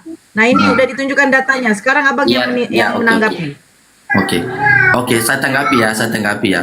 Ini datanya ini kan sebenarnya bukan cuma 1-2 data, pernah juga saya baca-baca di buku lain ini. Tetapi masalahnya sekarang, kenapa saya masih tidak mempercayai ini data-data yang ini yang ditampilkan seperti ini, dan banyak data-data lagi yang saya cari referensi sendiri. Kenapa aku bilang? Karena yang membuat ini data ini sekarang ini adalah bukan manusia di saat Nabi Isa itu di dalam Al-Quran itu, atau Yesus itu dalam kekristenan, dalam kepercayaan orang Kristen. Bukan manusia-manusia itu yang menuliskan catatan ini sekarang. Itu yang membuat saya bagaimana saya mempercayai sesuatu itu. Bang, tangan saya pegel ini Bang. Di zaman itu baru saya percaya penuh. Iya, tangan saya ini pegel Bang, nampilin data, saya nunggu jawabannya. Kira-kira ketika kita tampilkan datanya dari Kristen sendiri yang menjelaskan memang ini tidak asli alias palsu, abang mau tanggapi seperti apa? Ya tanggapan saya tidak percaya. Kenapa aku bilang? Karena ada banyak penulisan. Tidak percaya apa? Tidak percaya bahwa ini ayat. Siapa pengarangnya? Hidupkah dia di zaman itu atau tidak? Kan begitu. Kalau seandainya contohnya lah, saya menceritakan tentang Bapak Presiden. Enggak, jangan jauh-jauh. Kita langsung ke data aja. Gini, abang, gini maksudnya. Ketika ini dikatakan tidak asli alias palsu, coba abang carikan data bahwa ayat ini asli, antitesisnya gitu loh, Bang. Ini kan penjelasannya. Itu maksud saya, Ustadz. Itu maksud saya belajar gitu. Dengan Ustadz telah. Abang datanya tampilkan nanti ya, habis ini ya. Habis saya mau belajar tentang data yang Ustadz tampilkan ini sama saya sekarang. Saya mau terus belajar. Oh, baru mau belajar. Langsung pulang kakak. Enggak, setiap data yang ditampilkan sama saya selain daripada referensi yang saya dapatkan, saya juga mau belajar, bukan hanya dari referensi yang saya terima, termasuk dari Ustadz Alif Gan yang menampilkan data seperti ini. Saya suka. Jadi disinilah saya mau terus belajar. Itu maksud saya. Abang ada data bahwa ayat ini asli nggak? Datanya memang Ustadz tampilkan sendiri kan, inilah datanya. Iya, kalau data saya tidak asli, abang punya data ayat ini asli? 1 Yohanes pasal 5 ayat 6 itu. 7. Abang punya datanya nggak kalau ini adalah asli? Yang saya pegang kan Alkitabnya Ustadz. Jadi artinya dengan adanya referensi seperti ini kan, maka saya belajar juga di sini gitu loh. Jadi artinya. Oh ya udah, berarti abang baru tahu lah ya. Abang baru tahu ya. Enggak apa-apa. Iya, abangnya baru tahu sekarang ya. Saya bilang teman-teman. Iya. Saya nggak minta debat. Saya nggak ngajak debat. Enggak, saya nggak berdebat juga Ustaz. Bang, saya nggak ngajak debat Bang. Abang sekarang baru tahu ya. Abang baru tahu ya. Sebenarnya masih ada. Abang baru tahu kan? Sebelumnya Pak Ustadz tentang ayat. Ya dari tadi saya tungguin kalau ada bantahannya bahwa ini ayat asli ya abang tampilkan gitu. Ya ayat aslinya kan di dalam Alkitab, itu yang saya bilang, yang kami percaya dan saya percaya selama ini. Tetapi bukan percaya, kita bukan ngomong percaya, kita ngomongin data, Iya. Kita ngomongin data. Iya. Jadi data di dalam Alkitab itu adalah data yang kami percaya sebagai data yang valid dan benar. Tetapi seandainya contohnya seperti ini, Ustadz menampilkan ayat seperti ini bahwasanya ada bantahan. Nah ini yang mau saya pelajari gitu loh. Ya itu berarti Anda baru mau belajar. Makanya saya mau Data bantahannya baru mau dicari. Ini gitu loh. Jadi artinya di sini saya nggak Iya. kepada teman-teman Muslim yang sanggup membantah, kan begitu loh. Jadi justru itu yang Saya menampilkan data, abang yang bantah, bukan kami yang bantah, bang. Iya, siapapun yang membantah, siapapun yang menulis, tetapi paling tidak teman Muslim menampilkan sama saya kan, Ustadz yang menampilkan sama saya kan. Nah di situ saya senangi, saya belajar di situ, saya pelajari itu gitu loh. Jadi untuk iya makanya baru belajar jadinya kan, baru belajar, abangnya baru belajar. Belum saya pelajari Ya, yang abangnya baru belajar kan? Iya, setiap abangnya baru ya sudah. Kalau baru belajar, pelajari dulu, cari gitu. Jadi jangan menyalahkan ketika kita menyampaikan. Karena yang mengkonfirmasi itu adalah penjelasan di kitab Anda, bukan kami gitu. Iya Ustaz, kan aku bilang bukan tujuan saya menyalahkan ini loh. Bukan saya nggak tujuan menyalahkan. Satu-satu lah, kalau apa biar enak didengar. Jadi yang ditunjukkan sama Ustadz Alif berarti kan kamu baru tahu. Iya, dan itu saya pelajari, itu maksud saya. Sebentar. Kalau memang, ya bukan deh. Kalau mau belajar, itu kita siapkan pena, itu namanya belajar. Iya. Ya, catat apa yang ditunjukkan sama Ustadz Alif, benar apa tidak? Itulah yang dipelajari, gitu loh bang. Kalau kamu mempelajari hanya dari Bible-mu sendiri, nah itu juga udah susah. Kita kalau kembalikan ke original, banyak. LAI menerjemahkan salah itu bahasa-bahasanya. Kan begitu. Tuhan kok bisa jadi Tuhan. Orang kaya bisa jadi penjahat. Banyak loh. Kan gitu. Nah, yang kedua, Ustadz Alif tadi dia mengatakan Al-Qur'an itu mencopot-copot ayat-ayat di dalam Bible. Ya, makanya Kak, baik, terima kasih. Kalau memang dikatakan demikian, ketika tadi saya juga sempat singgung di awal, di mana ketika Al-Quran mengabarkan bahwa jasad Fir'aun diselamatkan, ketika Fir'aun mengejar Nabi Musa, di dalam surah Yunus ayat 92, di mana di situ Al-Quran menjiplak atau mencopot kitab sebelumnya. Ada nggak kisahnya itu? Bahwa jasad Fir'aun diselamatkan akan dijadikan pelajaran bagi orang sesudah Nabi Muhammad SAW. Dan di situ diabadikan, ditemukan jasadnya menjadi pelajaran. Coba saya tanya, di mana di Bible di situ dijelaskan? Kalau memang mencopot, gitu loh. Bisa buktikan lagi nggak, Bang? Kalau untuk silsilah ataupun tentang Fir'aun itu ya, kalau di dalam bukan silsilah bang, bukan silsilah. Kisah pengejaran Nabi Musa atau pengejaran Fir'aun terhadap Nabi Musa ketika ditenggelamkan di lautan, Al-Quran mengabarkan jasad Fir'aun itu diselamatkan, diabadikan, untuk menjadi pelajaran bagi orang-orang sesudahnya. Ternyata itu ditemukan, dijadikan pelajaran bagi orang-orang. Nah, saya tanya sama abang, di mana di Bible dikisahkan bahwa Fir'aun itu jasadnya diselamatkan? Nah, ini mencari pembuktian kita. Katanya kan tadi nyopot Bible. Nah, di mana di situ? Coba saya minta bantu tampilkan datanya. Abang kan yang punya. Ya, kalau masalah Fir'aun diselamatkan itu jasadnya sebagai pembelajaran untuk orang-orang setelah nanti zamannya Musa ataupun setelah nanti zamannya Firaun itu, kalau orang Kristen yang saya paham dan saya pelajari itu nggak penting buat kami, buat orang Kristen. Bukan masalah nggak penting bang. Pertanyaan saya menjiplak, mencopot. Di mana di Bible dijelaskan seperti itu, kan Al-Quran mencatatnya seperti itu. Jadi kami tidak perlu menulis di mana itu. Bukan tidak perlu menulis bang. Saya tanya di mana menjiplak ayat itu. Tadi kan menjiplak Bible katanya. Iya. Ya, tuduhannya kan seperti itu. Jadi bukan tidak harus ayat itu yang kita pedomani ya. Loh, ini saya lagi nanya ayat ini nih. Ini saya tampilkan di bukunya nih. Nih, surah Yunus ayat 92. Di sini dijelaskan, ini kan Al-Qur'an mengisahkan kisah Nabi Musa dan Fir'aun. Nih, ini jasad Fir'aun yang ditemukan. Ini ada.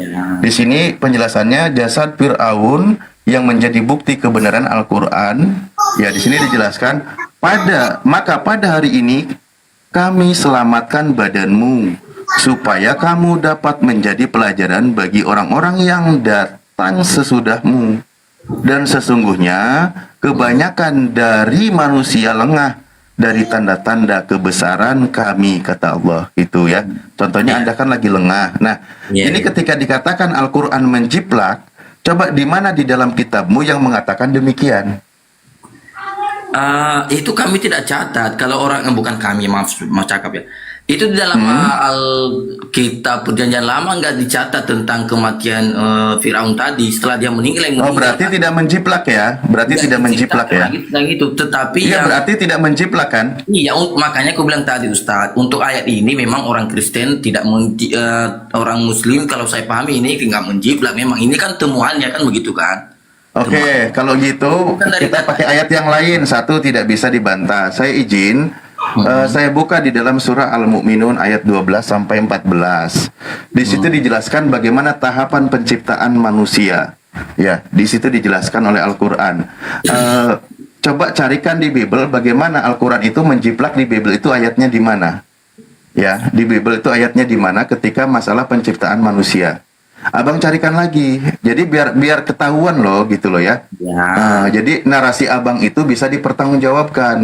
Tadi poin pertama tidak bisa dibantah, poin kedua juga tentang jasad Fir'aun tidak bisa dibantah. Saya mungkin kasih yang lebih ringan dari itu. Ini tentang penciptaan manusia aja deh. Di sini dikatakan manusia ya keturunan Nabi Adam. Nih, di sini dijelaskan ya bahwa Bismillahirrahmanirrahim. Langsung terjemah aja deh biar cepat abangnya biar paham ya. Dan sesungguhnya kami telah menciptakan manusia dari suatu saripati berasal dari tanah. Ini manusia keturunan Adam ya yang dijelaskan di sini. Lalu kemudian kami jadikan saripati itu air mani yang disimpan di dalam rahim yang bercampur nanti dengan pasangannya kan gitu. Kemudian air mani itu kami jadikan segumpal darah. Lalu segumpal darah itu kami jadikan segumpal daging, dan segumpal daging itu kami jadikan tulang belulang, dan seterusnya. Saya minta di Bible di mana dicatat?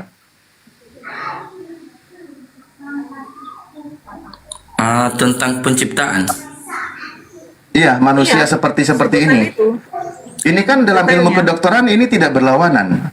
Tadi ilmuwan juga ketika masalah jasad Fir'aun ternyata benar ditemukan.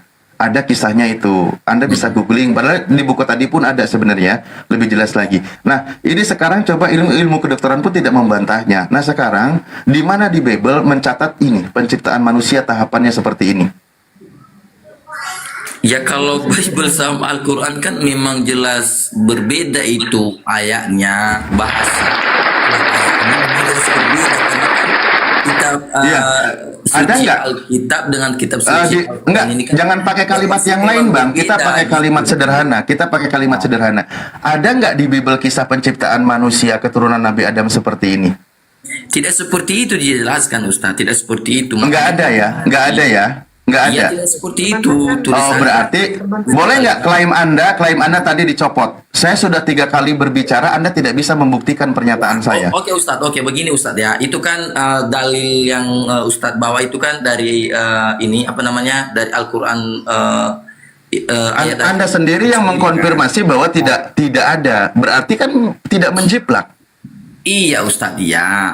Iya, berarti Anda narasinya boleh di ini dulu yang tadi kalimat tadi. Saya tunjukkan apanya ya apa namanya perbedaan pendapat pemahaman yang selama ini salah satu yang bukan dari yang saya tampilkan berdasarkan narasi Anda tidak terbukti. Boleh nggak dicopot narasi Anda tadi bahwa Al-Quran menjiplak Bible? Menjiplak. Bahwa kitab kalian sendiri yang ada ayatnya tidak asli alias sudah dipalsukan. Itu yang dikonfirmasi oleh kitab Anda. Anda boleh nggak mencabut narasi itu dulu? Faktanya memang demikian adanya. Oke, fakta yang Ustadz ini tampilkan kan memang betul. Tapi ini juga fakta yang ingin mau saya sampaikan juga kepada kita. Artinya, tetapi kalau saya disanggah ya, mohon maaf nanti ya. Ini nama apa namanya silsilah kelahiran itu Yesus itu dalam iman kami. Nabi Isa di dalam iman teman saya. Yang ini udah selesai ya. Yang ini udah selesai ya. Selesai itu Ustaz. Artinya selesai saya ya. bawa data ini. Saya ya, juga bawa argumen. Yang ini sudah selesai. Narasi Anda tidak bisa dipertanggungjawabkan. Anda menyebarkan berita hoak. Oke, terima kasih. Lanjut. Bukan, iya, kalau ini kan nggak saya sangka Ustadz, kecuali tadi Nah, iya, berarti Anda hoak tadi mengatakan Al-Quran menjiplak. Ya lanjut kita maju. Saya menuduh memfitnah kan. Ya Anda kan tadi bilang saya menjiplak. akui ini, Ustadz. Udah saya bilang tadi bahwasannya memang penulisan Al-Quran sama penulisan Alkitab itu kan sangat jauh berbeda. Beda jauh. Cuma masalahnya sekarang Antara ujung langit ketujuh dengan kuburan. Yesus itu dalam iman kami dan Nabi Isa di dalam kepercayaan teman saya Muslim, ya. Kalau seandainya kita cari kesamaannya kan, kalau kita cari kesamaan, ada kesamaannya. Di mana ada kesamaannya? Diakui bahwasannya Yesus itu lahir dari seorang perawan namanya Maryam, ya kan, di dalam iman teman saya, saudara saya Muslim. Tapi di dalam iman Kristen Maria bukan Maryam, kan begitu. Jadi artinya kesamaan memang ada, kemiripan memang ada. Kemudian Ustadz, dengarkanlah Ustadz, berikan saya kesempatan untuk bicara. Memang Ya, banyak Anda menambah narasi tambahan dari yang tadi. bukan hanya sekedar narasi ini, dan sekarang kan udah banyak juga kita buktikan bahwasanya Yesus dalam iman Kristen itu dia itu lahir di kandang domba, kan begitu. Tapi Nabi Isa di dalam iman saudara saya Muslim di bawah pohon korma, itu saja kan sudah berbeda Ustadz. Nah, terus menjiplaknya di mana kalau gitu? Ya, dengarkan Ustadz ya, tolong dipahami. Saya dengerin. Sementara Yesus itu lahir sudah berapa ratus tahun sebelum dituliskan ini Al-Quran. Berarti tanggapan saya, makanya ada teman-teman Muslim saya di sini mengatakan bahwa memang itu berbeda. Berarti Yesus dalam kekristenan itu nggak, menjiplaknya di mana loh? Menjiplaknya, yang saya tungguin menjiplaknya itu di mana? Berbeda orangnya, berbeda jasanya. Ya sudah berbeda. Jawabannya Jadi nggak ada kaitannya dengan menjiplak. Dari tadi narasimu tuh cuman ngalor ngidul, nggak jelas belas. Ditampilkan data bahwa kitab Anda tidak asli, dipalsukan. Kita tampilkan baru tahu, belajar. Nah, narasimu di situ Anda menunjukkan Anda tidak belajar, Anda tidak tahu isi kitabnya. Berikutnya katakan menjiplak. Saya minta pembuktian di dalam Bible juga tidak ada. Sekarang kau menjelaskan tentang kelahiran Yesus. Anda mengatakan beda. Ya sudah, kalau beda berarti tidak menjiplak. Kau itu termakan omonganmu sendiri. Terus ngomong panjang lebar itu mau kemana narasimu? Oke, lanjut. Terima kasih. Mohon maaf, di sini lagi azan, saya izin. Oke. Yang jiplak Ustadz Alif nggak ngerti aja, kan yang penting ngomong. Diselesaikan yang jiplak. Kalau udah selesai ya udah. Nah, baru kamu larikan tentang kelahiran Yesus. Kalau di dalam Islam bagian Siti Maryam melahirkan Nabi Isa itu di bawah pohon kurma. Kan begitu. Nah, kalau di dalam Bible katanya di dalam kandang domba. Nah, sebenarnya coba inilah dulu buktikan. Memang apakah Yesus dilahirkan di dalam kandang domba? Setahu saya yang saya baca, kamu akan menjumpai seorang bayi terbungkus kain lampin dan dibaringkan di dalam palungan. Bukan berarti palungan itu di dalam kandang domba. Dari mana? Yo, buktikan kalau di dalam kandang domba. Di situ tidak ada secara letterleknya tertulis kandang domba, nggak ada. Tetapi di dalam palungan. Bunda Nora, yang menciplak itu Bible. Banyak sekali terjemahan di Bible itu pakai Isa Al-Masih. Katanya beda. Banyak sekali gereja pakai nama gereja Isa Al-Masih. Katanya beda. Ya terus yang nyolong siapa dong? Itu lu. Kalau ngomong tuh pakai lutut, pakai lutut. Kalau ngomong tuh pakai dengkul, jangan pakai mulut. Gitu maksud gue. Hah? Pakai mulut. Oh, pakai mulut. Lanjutlah kalau begitu. Yang menjiplak itu seperti contoh, menurut KBBI Allah itu dalam bahasa Arab. Kalian bahasa Yunani. Ya. Terus yang kedua, kata nabi. Kalian nggak ada nabi. Rasul, mukjizat, firman. Kalian nggak ada. Gitu loh. Itu namanya menjiplak. Ya. Gitu. Man, gini aja deh. Tadi yang ketiga kata Allah tadi ya, tapi Ustadz Alifnya lagi apa? Nanti kita serahkan lagi ke Ustadz Alif. Ustadz Alif udah monitor? Belum? Belum. Nah, buktikan dulu sama kami secara letterlek bahwa Yesus dilahirkan di dalam kandang domba. Maaf Ibu Nora, bukan saya Tar dulu, bilang. Ustaz Alif izin dulu Ustaz, tampilkan Kalau data Ustaz dibilang di yang dalam ada kandang itu baru. Isa Al-Masih Saya ya bilang Tad. tadi kan di kandang domba. Terjemahan yang ada Isa Al-Masih Tad, biar dia baca. Di mana itu? Izin Tad. Di mana? Terjemahan yang ada Isa Al-Masih. Ustaz Alif. Ustadz Alif lagi sholat barusan. Oh sholat ya. Oh iya juga sih. Bulan Nora aja. Ya. Itu di mana? Banyak kok terjemahan. Berapa nomor berapa? Kalau saya kasih.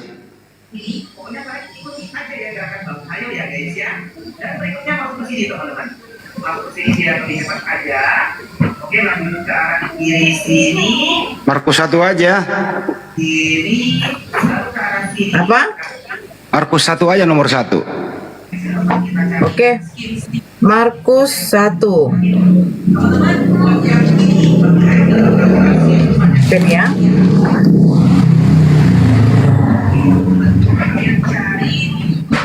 Oke.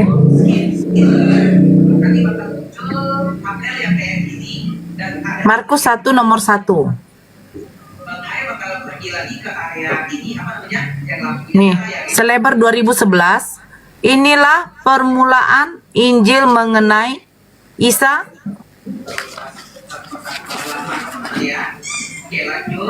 Isa Al-Masih ya. Nah sekarang udah tanya Bunda, itu Isa Al-Masih siapa? Udah itu cukup.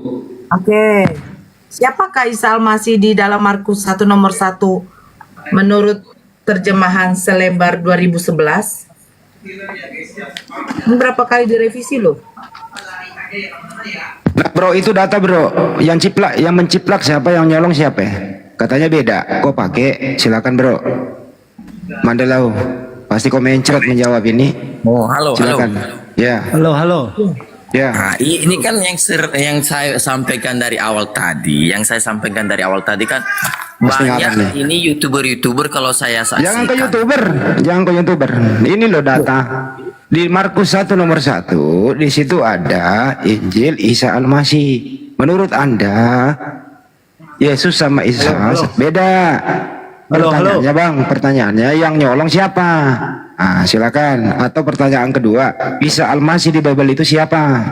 Silakan. Jangan ke youtuber, nggak ada hubungannya youtuber di sini. Silakan.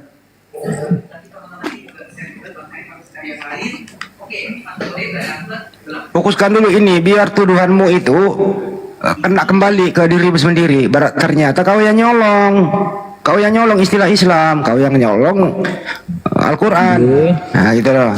Silakan. Kitab siapa Yang itu lain dulu, saya ngomong satu dulu, selesaiin dulu yang satu ini. Ya bentar. Anak Medan mute aja dulu anak Medan.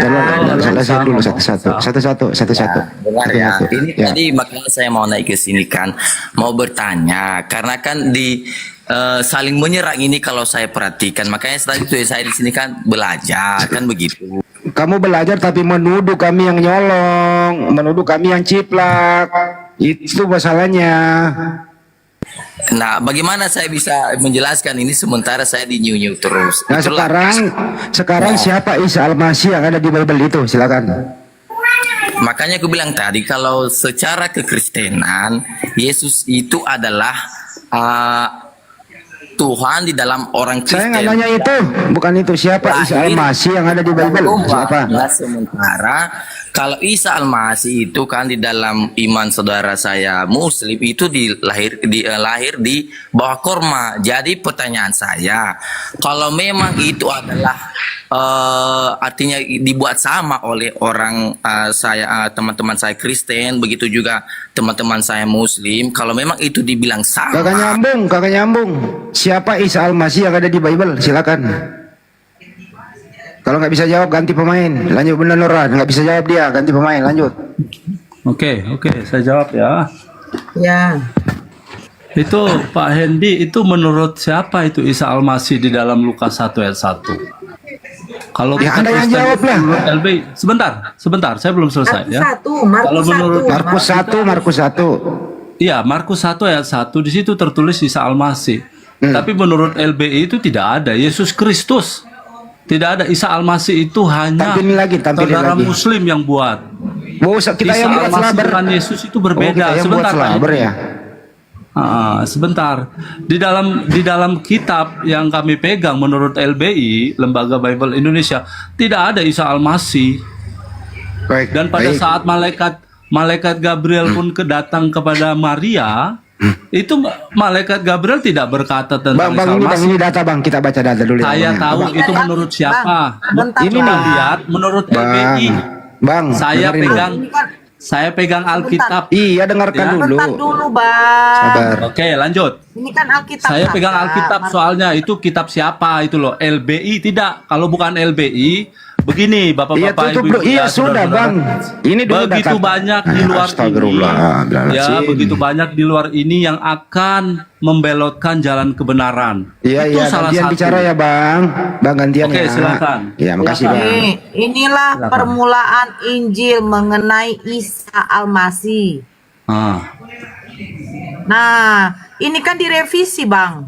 Dari tahun 2000 sekian, dari 2008 ke 2011. Gimana sih, Abang? Ya siapa yang Emang merevisi kamu nggak itu tahu? loh? Loh, Siapa kalian yang sendiri merevisi? yang merevisi gimana? sih, Makanya Bang? tadi Kamu kan punya TB2 tadi kan nggak kita sekarang, Bang? bilang. Tunggu dulu, Bang. Oke, Bang, lanjut dulu, lanjut. Bang, kamu punya Lanjut. Gantian TB2 dulu. Lihat. nggak sekarang? Gantian bang. TB2 ada nggak, Abang? Abang ada Saya TB2 nggak? Saya hanya pegang yang LBI, Bu. Bukan. TB1, TB2. TB2 Abang ada nggak sekarang yang keluar tahun 2023 kemarin? Nggak tahu itu. Ya Tahun udah, kalau 2008. nggak tahu Bang, jangan membantah. Yang mengeluarkan Tidak buku tidak kayak lain, membantah. Bang. Gantian bang. Gantian bang. Saya Gantian pegang bang. sebentar. Saya pegang Alkitab ini dari saya SMA. Ya, dari saya SMA tahun 95. Ya udah. Ini nggak Alkitab apa-apa. saya pegang. Menurut Dan Pak Merida, kalau seandainya ada terjemahan, menurut Pak Merida, ya bisa tertulis Yesus Pak Merida. Kristus bukan Isa. Pak Merida, Oke, lanjut. apakah Bible pernah direvisi Pak? Oh, saya tidak tahu kalau itu. Oh, Yang tidak setahu tahu. saya, Jadi kalau tidak tahu, saya sebentar. Udah bang, udah dijawab, tidak tahu. Kalau tidak tahu, udah bang, stop bicara kalau tidak tahu. Apalagi yang mau bicarakan kalau tidak tahu? Ya udah cukup. Diskusi begitu bang, tidak tahu, tapi ngomong apa yang mau didengar gitu loh. Sekarang kita tampilkan lagi Bunda tolong, Gereja Isa Al-Masih. Tampilkan dulu fotonya. Di Google banyak Gereja Isa Al-Masih. Bang, kalau udah ngomong tidak tahu, jangan ngomong lagi. Pasti orang yang mendengarkan nggak nyambung karena tidak tahu gitu loh. Bible itu direvisi. Ya, sambil menunggu, Bible itu direvisi udah berkali-kali. Terakhir tahun 2023 bulan Mei kemarin, TB2 namanya. Ini gereja Isa Al-Masih di Medan loh. Ini di Medan, langsung. Nih, gambarnya. Gereja Nah. Isa Al-Masih nih. Nah, itu. Ditanya. Isa Al-Masih GMI Medan. Di Medan ini. Itu nama gereja itu. Nah, sekarang Isa Al-Masih dari mana? Hah? Isa Al-Masih Satu-satu dari dulu, mana, satu-satu Bang? dulu. Merida dulu. Nah, sekarang Isa Al-Masihnya dari mana bahasa Isa Al-Masih, Bang? Ya, Merida silakan. Merida standby silakan, anak Medan monggo. Gimana? Ini Gereja Pentakosta Isa Al-Masih Indonesia. Efata Salatiga. Di Salatiga ini. Terus? Itu kan nama gereja, Isa Al-Masih. namanya nama gereja. Loh, iya, sekarang saya tanya, ini Gereja Isa Al-Masih. Isa Al-Masih dari mana ini, Bang? Kan katanya Yesus, bukan Isa. Bukan pertanyaan gitu, Bunda Nora. Isa Al-Masih ini siapa? Nah, silakan. Nah, ya, Isa Al-Masih ini siapa? Ya suka-suka orang lah buat nama gereja. Emang harus dijawab. Udah dijawab Bunda, harus suka-suka nama orang. Yesus.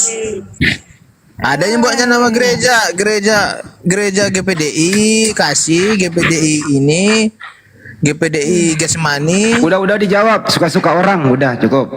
Ya udah. Gitu. Udah. Ya, selamat siang. Udah Bunda, selamat siang. Lanjutin tuh Bunda, Pak Sopian. Kok nama gereja aja dibahas? Udah cukup. Satu menjawab tidak tahu, satu menjawab suka-suka orang. Nah, lanjut Pak Sopian. Ya, saya cuma mau Pak Sopian, tanya. bagaimana? Isa Mas ini siapa Pak Sopian? Ya, justru itu saya naik ke room ini, saya mau tanya. Itu menurut... Nah, mau tanya lagi. Saya bertanya. Iya. Situ bertanya.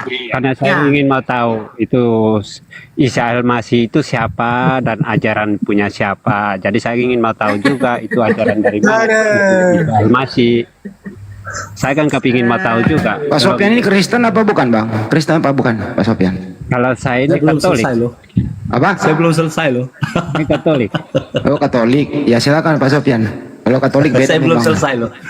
Jadi Udah saya nggak kepingin jawab mau tadi, tahu Pak. itu siapa Pak Merida ajaran udah jawab tadi tidak tahu. Diam dulu. Ya belum lah. Anda udah jawab tidak tahu Bang. Silakan Pak Sopian. Karena saya ingin mau tahu itu Isa Al-Masih itu siapa, ajaran dari mana gitu, punya agamanya apa. Itu yang saya kepingin mau tahu. Oh Isa Al-Masih. Oke baik. Isa Al-Masih itu atau Nabi Isa alaihissalam kalau di tempat lainnya namanya Iso, bukan Yesus begitu.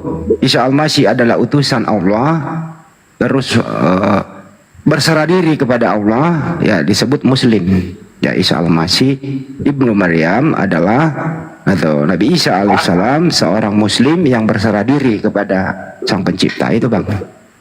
Oh gitu. Iya. Saya tambahin sedikit boleh Bang Handi? Iya, monggo lanjut. Ya. Isa Al-Masih. Al-Masih artinya yang diurapi, Mesias. Bahasa bahasa Aramnya ya. Bahasa Arabnya Al-Masih. Dia dilahirkan oleh seorang perawan suci yang bernama Siti Maryam. Yang kakeknya terkenal kesolehannya pada zaman itu ya, yang bernama Ali Imron dan neneknya bernama Siti Hana. Jadi lengkap. Berarti dia Nasabnya. satu hakikat saja sama Yesus. Sebentar dulu, sebentar. Kan Anda bertanya. Satu Dia hakikat. dilahirkan, dia dilahirkan oleh Siti Maryam, ya. Pada waktu itu Siti Maryam mendapatkan hujatan bahwa dia adalah seorang wanita penzina. Terus ketika Siti Maryam dan bayi mungil ini pulang, akhirnya untuk menyelamatkan Siti Maryam dari hujatan orang Yahudi, Allah memberikan suatu mukjizat. Nabi Isa bisa berbicara pada waktu bayi. Dia mengatakan kepada orang-orang pada waktu itu yang menuduh ibunya adalah seorang wanita pezina, sesungguhnya aku ini adalah Abdullah, hamba Allah. Aku diberikan kitab Injil semasa dia hidup. Dia itu menunaikan zakat dan menunaikan sholat, membayar zakat dan menunaikan sholat. Nah, jadi ajaran Nabi Isa di dalam Al-Quran itu dia memberitakan kepada kaumnya hanya untuk menyembah kepada Allah saja. Nah, sekarang itu Isa Al-Masih ya. Nah, sekarang yang tadi saya tunjukkan, Isa Al-Masih kok bisa ada di dalam, bisa ada tulisan di gereja. Yesus bukan Isa Al-Masih bukan beragama Kristen. Bahkan yang setahu saya, Yesus yang di dalam Bible kalian sendiri, Yesus mengatakan dia diutus untuk Bani Israel, dia tidak mengenal yang Bulan Dora namanya dia nggak tahu itu, tanya balik aja siapa Yesus Kristus di Bible. Nah, itu tanya balik seperti siapa itu. Yesus Kristus di Bible?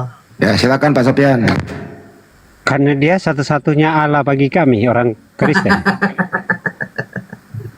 Satu-satunya Allah. Oke. Pertanyaan saya,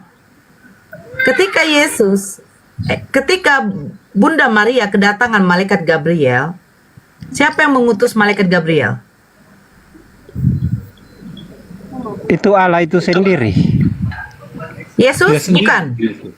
Ya, Yesus itu mengutus. Yesus harus mau menjadi manusia karena saya pun harus mau menjadi manusia. Yesus, sebentar.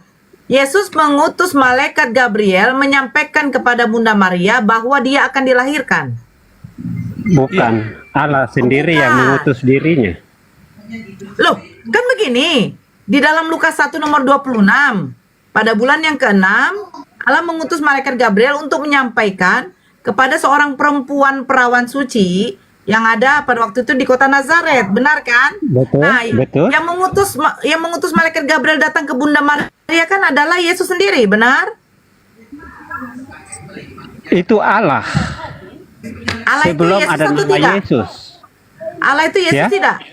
Allah itu Yesus tidak? Sebelum ada nama Yesus, Allah sendiri mengutuskan malaikat Gabriel datang menampakkan diri kepada Bunda Maria. Saya tidak bilang menampakkan diri. Tidak, begini pertanyaan saya.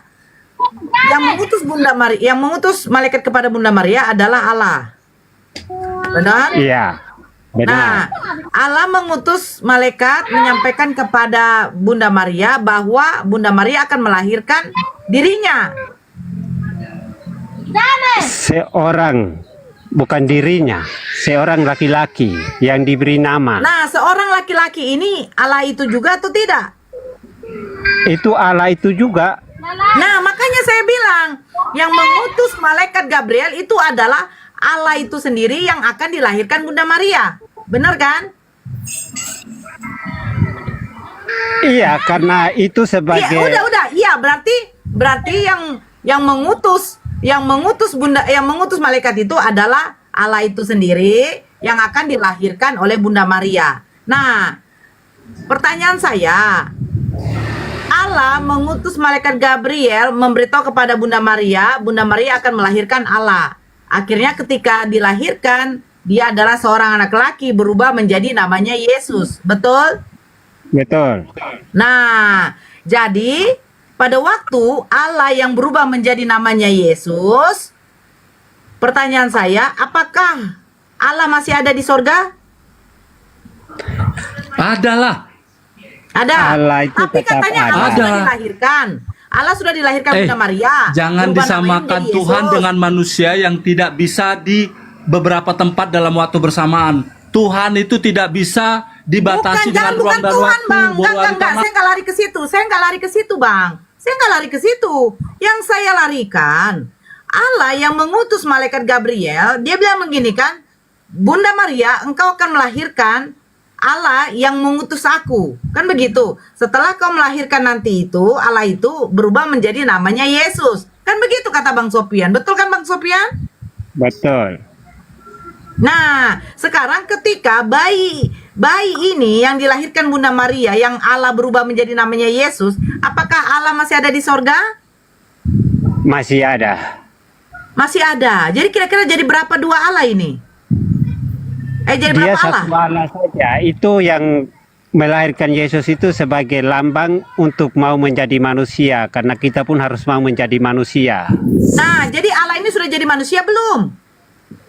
Dia manusia, Allah juga bisa, manusia juga Saya bisa. Sebab bertanya, kita Allah yang ada di sorga ketika dilahirkan oleh Bunda Maria menjadi manusia, Allah itu sekarang tidak ada di surga lagi, sudah ada di diri kita. bukan yang saya bertanya. Allah yang mengutus malaikat Gabriel menyampaikan ke Bunda Maria akan dilahirkan berubah menjadi namanya Yesus.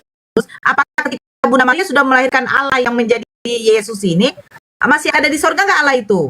Ada Ibu Nora, ada. Jadi berapa Allah di situ, Bang? Begini Bu ya, gini, hakikat Tuhan atau Allah itu bukan seperti manusia. Apabila dia ada di tempat A, nggak bisa di tempat B. Contoh bagaimana? Dengar dulu. Kan belum selesai itulah. Bang Sofian ngomong. Tunggu dulu. Bang Sofian, kita perjelas lagi. Kan saya sudah bilang hakikat manusia itu bukan seperti Abang Merida Tuhan. mendengarkan dulu. Kalau tidak saya turunkan Iya. juga. Sebentar. Sudah jelas pertanyaannya apakah Allah masih di dulu, ini surga? pernyataan dari Sofian loh. Kenapa kamu yang bantah? Sebentar dulu. Oke, silakan. Bang Sofian, saya tanya. Yang mengutus malaikat Gabriel ini Allah. Betul? Betul. Yang untuk menyampaikan kepada Bunda Maria bahwa dia akan melahirkan Allah yang mengutus malaikat Gabriel. Betul tidak? Yang melahirkan Allah mengutuskan malaikat Gabriel gimana, Bu? Malaikat Gabriel diutus oleh Allah, nyampaikan kepada Bunda Maria bahwa Bunda Maria akan melahirkan seorang anak laki-laki. Nah, yang dilahirkan seorang anak laki-laki ini apakah itu Allah yang mengutus malaikat Gabriel? Iya. Allah itu mengutuskan malaikat Gabriel datang untuk membawa kabar kepada Maryam sehingga dia harus melahirkan seorang anak laki-laki diberi nama Yesus. Seorang anak laki-laki itu Allah itu juga atau tidak? Allah itu juga. Nah, ini maksud saya. Berarti begini Bang Sofian, contoh Bang Sofian ya. Bang Sopian menyampaikan kepada kepada malaikat Gabriel, sampaikan kepada Bunda Maria akan melahirkan saya. Kan begitu kan? Iya kan? Ya, ya. Ya, dan waktu yang dilahirkannya ini bukan nama Allah lagi, tetapi Yesus. Benar kan? Nah, ketika Allah sudah dilahirkan oleh Bunda Maria yang berubah nama menjadi Yesus, apakah Allah masih ada di sorga? Bu Nora tadi sudah bolak-balik ya. Allah itu dia di mana saja berada, sedangkan dengar Bu Nora, dengar ya. Makanya Allah saya itu ada bilang berapa yang di sorga? Sebentar, Allah itu ada berapa yang di hanya sorga? dia. Allah ada Hanya berapa? satu. Hanya oke. satu. Oke, dengarkan baik-baik ya. Saya jawab Dengarkan Pak Sofian baik-baik. ya. Yang Allah yang satu ini mengutus malaikat Gabriel sampaikan ke Bunda Maria bahwa Bunda Maria akan melahirkan Allah yang satu ini. Nah, ketika dilahirkan Dia akan mengutus namanya dirinya jadi berbeda, sendiri. namanya Yesus, betul? Kita lihat sebentar ya. Sebentar dulu, Kita sebentar dulu. sudah tahu pertanyaannya kan hanya itu. Apakah di Yesus surga kan? kosong gitu kan? Kemana Tuhan gitu loh? Padahal Sekarang Tuhan kan datang Allah ke itu dunia. sudah berubah nama menjadi manusia, namanya Yesus. Makanya saya dengar dulu, sudah ya, kan sudah. Pertanyaan kan cuma itu, nggak usah dibolak-balik. Pertanyaan apakah di surga ada Allah? Sebentar. Kan saya mau jawab. Sebentar, Bang Merida sebentar. Nggak usah ditanya-tanya lagi. Allah mengutus Gabriel ke dalam Maria. Sekarang Bang Sopian aja. Ketika Allah yang mengutus malaikat Gabriel Jangan diturunin melahirkan Bunda Maria, ngajar dia. dilahirkan Bunda Maria namanya Yesus, berarti Allah yang di sorga sudah masih ada apa tidak? Allah itu dia tetap ada. Di mana? Di mana-mana dia serba ada. Tidak, yang sudah dilahirkan Bunda Maria kan Allah dari sorga. Sudah lahir Iya. nih, namanya Yesus kan? Iya. Nah, di sorga masih ada Allah lagi nggak? Dia itu kita tidak bisa menentukan di atas ada Allah atau tidak, di dunia ada Allah atau tidak, sebab dia di mana-mana kan ada. Jadi kita tidak bisa menentukan itu. Jadi berapa Allah Bang Sopian? Allah itu satu saja. Satu. Nah, satu itu Iya. yang mengutus malaikat Gabriel. Yang mengutus malaikat Gabriel itu kan Allah itu sendiri ya, karena Nah, dia sudah yang dilahirkan Bunda datang. Maria, yang dilahirkan Bunda Maria, Iya, karena Yesus itu Allah itu juga kan? dia itu memang menjadi Allah itu. Jadi Iya, Allah itu yang sudah jadi, dilahirkan Bunda walaupun dia Maria, dunia, tapi dia Bang di surga Sopian, pun dia tetap Bang ada. Sopian, bentar. Yang dilahirkan Bunda Maria, sebentar yang lain. Boleh saya Yang jelaskan? mute dulu yang lain. Yang dilahirkan Bunda, mute dulu. Yang dilahirkan Bunda Maria adalah Allah yang menjadi manusia. itu pertanyaannya. Sebentar dulu Kenzo, kalau tidak saya turunkan lagi. Saya suka menurunkan orang. loh. Iya, kamu ngomong terus nggak mau dengar turunkan orang aja. gimana Yang sih? dilahirkan Yang dilahirkan Bunda Maria adalah Allah yang menjadi manusia yang namanya Yesus, betul kan? Betul. Nah, kalau Allah itu cuma satu, dia yang menjadi manusia yang namanya Yesus, jadi apakah di sorga masih ada Allah lagi? Tetap masih ada. Jadi berapa Allahmu Bang Sopian? Allahku cuma satu, walaupun di dunia. Bukan itu pertanyaannya, sebenarnya salah pertanyaan juga. Gini loh Bang Sopian. Ya, waktu Yesus ada di muka bumi, ada juga Tuhan yang ada di surga, yaitu Bapa. Jadi ada Bapa di surga, ada juga Tuhan di bumi. Pertanyaannya, yang manakah Tuhan yang asli? A, Bapa di surga.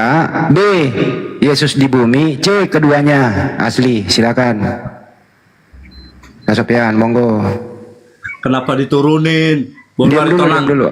Kalau masih ngomong diturunin loh, diam dulu. Sopian dulu. Pak Sopian, yang manakah Tuhan yang asli? A, Bapa di surga. B, Yesus yang ada di bumi. C, keduanya Tuhan asli.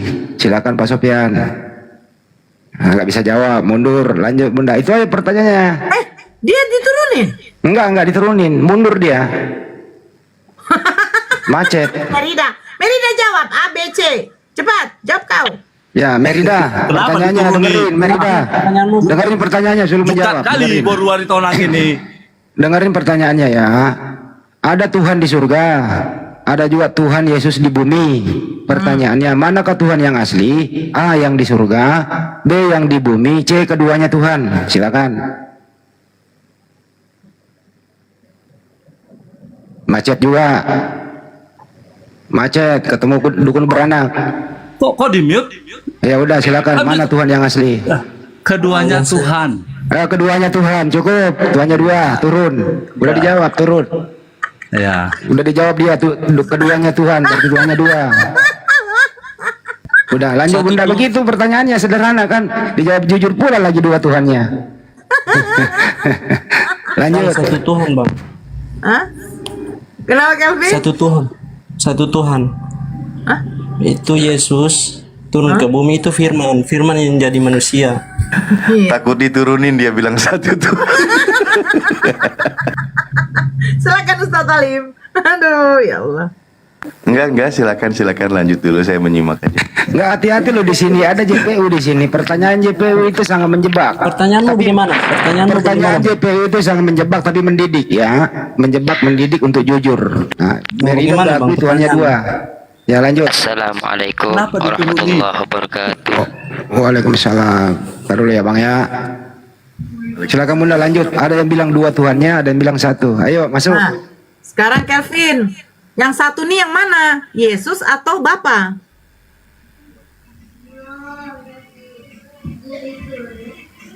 Kelvin? Wih, takut dia jawab Bang Handi kayaknya. Emang sulit. Ayo Kelvin. Memang sulit jawabannya kalau pakai logika manusia. Iya, pakai logika jawab, monyet coba, Bos. Bang. Coba Anda jawab pakai logika monyet. Nggak bisa. Saya nggak bisa. Ya Saya terus nggak bisa pakai logika. kalau bukan logika manusia, logika apa? Logika iblis. Saya bilang kita itu tidak bisa menjangkau bagaimana kuasa Tuhan. Saya nggak nyuruh Ya, jangkau. pernah dengar cerita anak kecil yang di tepi pantai nggak? Nggak perlu cerita pantai. Saya sering ke pantai. Saya ceritakan dulu bagaimana. Saya sering nggak usah. Saya sering ke pantai kok. Saya sering ke pantai. Anak kecil nggak bisa berenang, ntar kena ombak lagi. Udah nggak usah Makanya cerita. dengar dulu, bukan masalah berenang ini. Bukan masalah berenang. Bukan masalah berenang.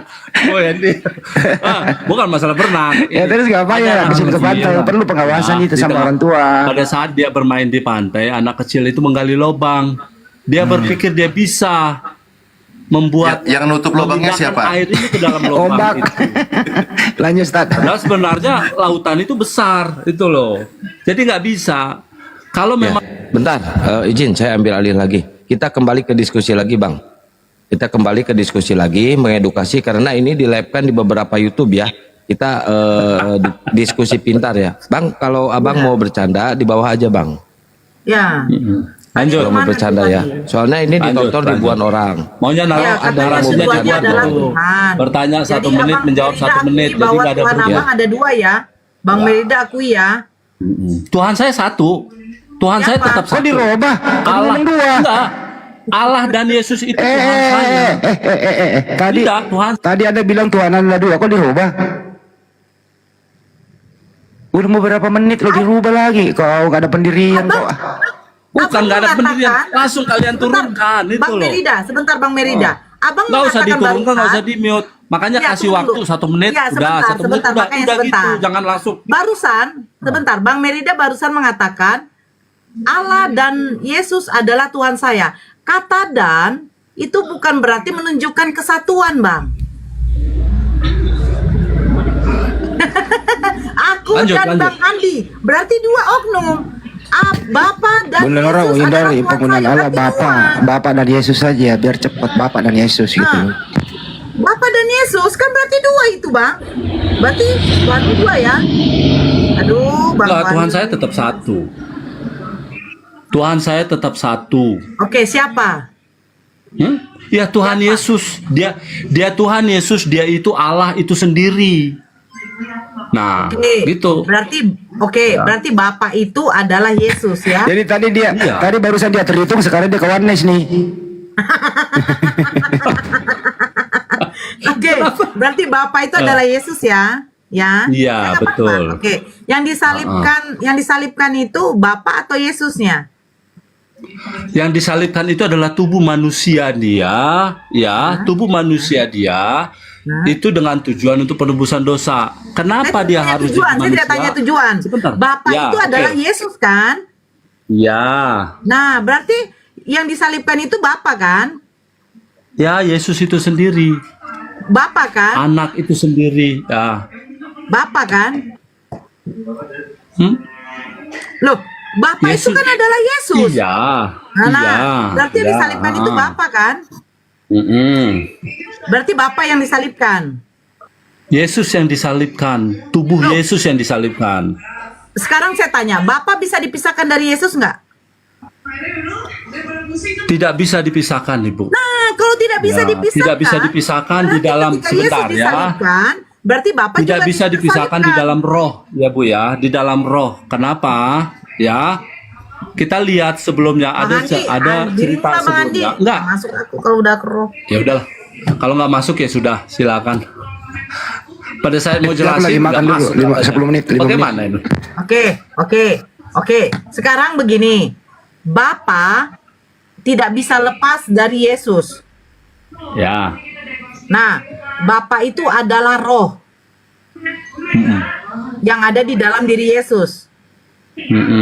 Nah, jadi ketika Yesus mati, roh Bapa keluar.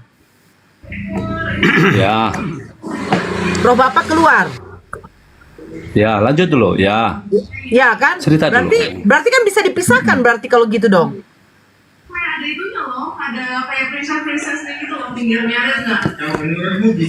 Ya kan? Katanya Bapa tidak bisa dipisahkan dari Yesus. Tapi ketika Yesus mati, roh Bapa keluar. Berarti bisa juga kan? Ya. Ini saya rasa nih buat teman-teman Kristen daripada pusing, udah akui aja punya 3, jadi nggak repot cari alasannya gitu loh. Tidak bisa, tidak ada Ustadz. Oh enggak. Tidak bisa, tidak bisa.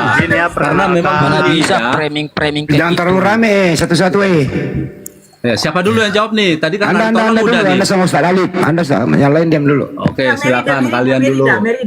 Merida, silakan Ustaz. Oh ya, ya udah. Jadi Merida ini nggak mau ngaku kalau punya 3. Tidak. Tuhan saya satu. Siapa dia yang satu itu? Tuhan Yesus itu sendiri, dia Allah di dalam baik. roh. Berarti Bapa dan Roh Kudus bukan Tuhan ya? Itulah roh. Iya, bukan Tuhan ya? Tuhan Jadi, Ustaz. Oh, selain Yesus ada Tuhan yang lain? Ya. Ya, berarti berapa jumlahnya? Hah? Jadi semuanya 3.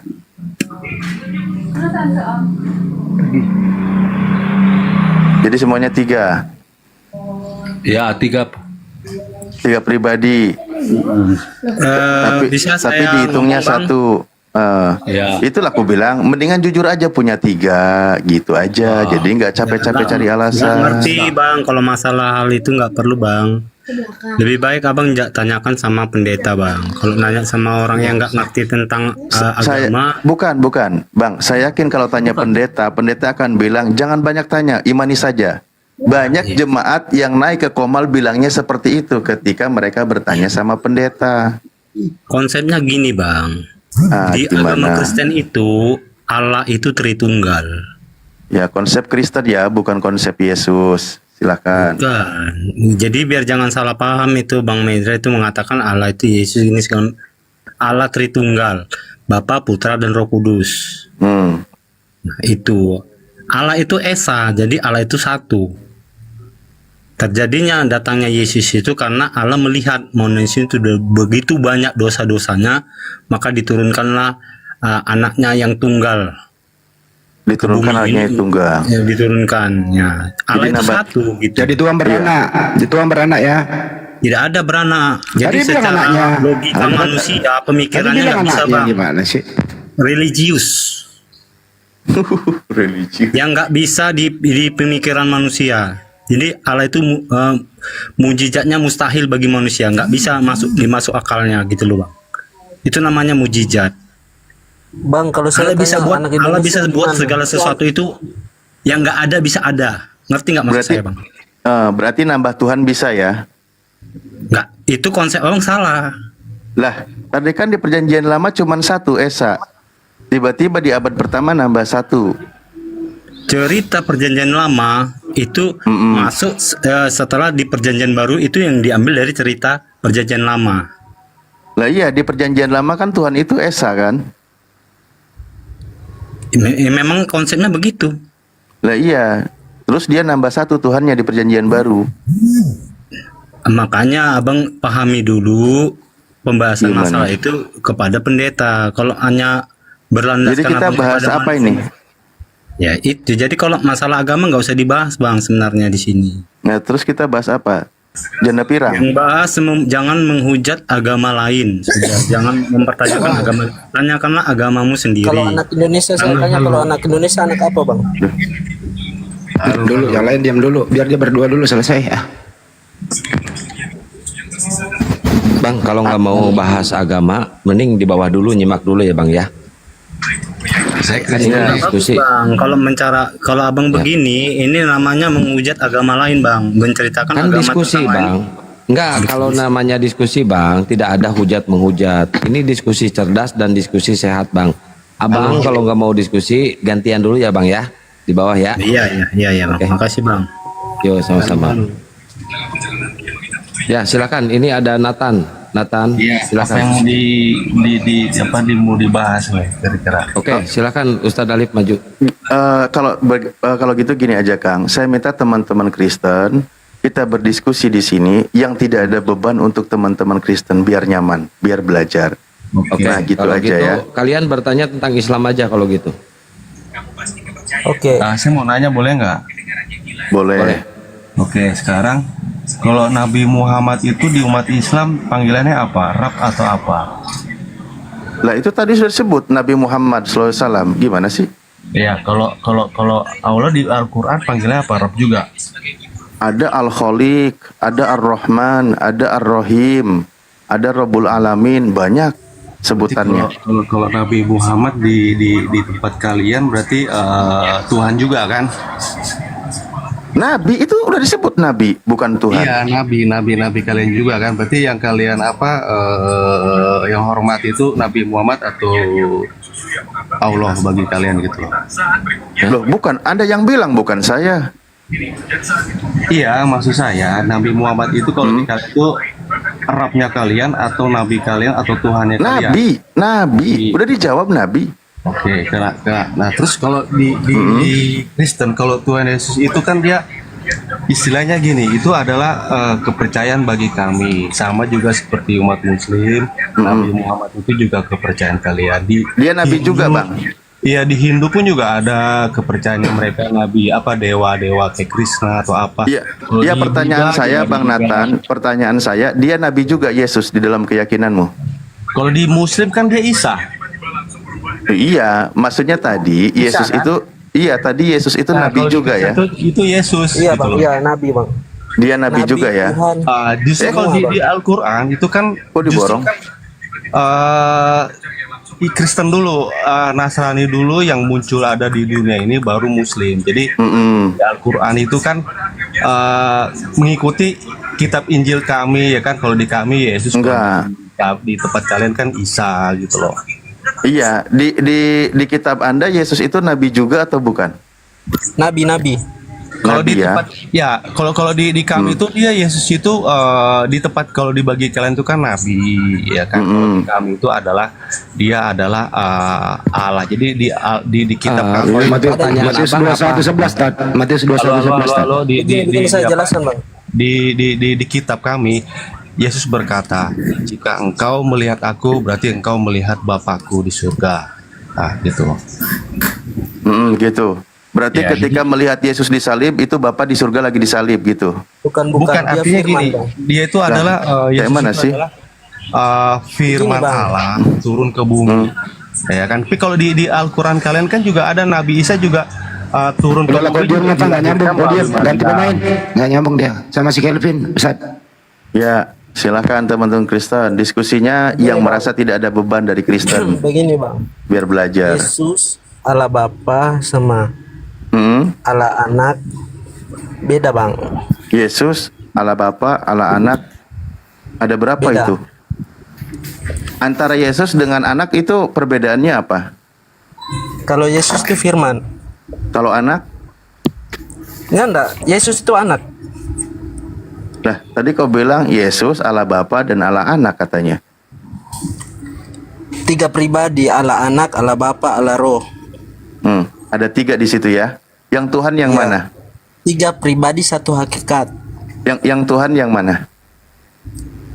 Ketiga 1 hakikat, 1 Tuhan. Tuhan berarti sama dengan manusia juga kan. Ya sudah, berarti 3 ya. Sama dengan kamu juga kan.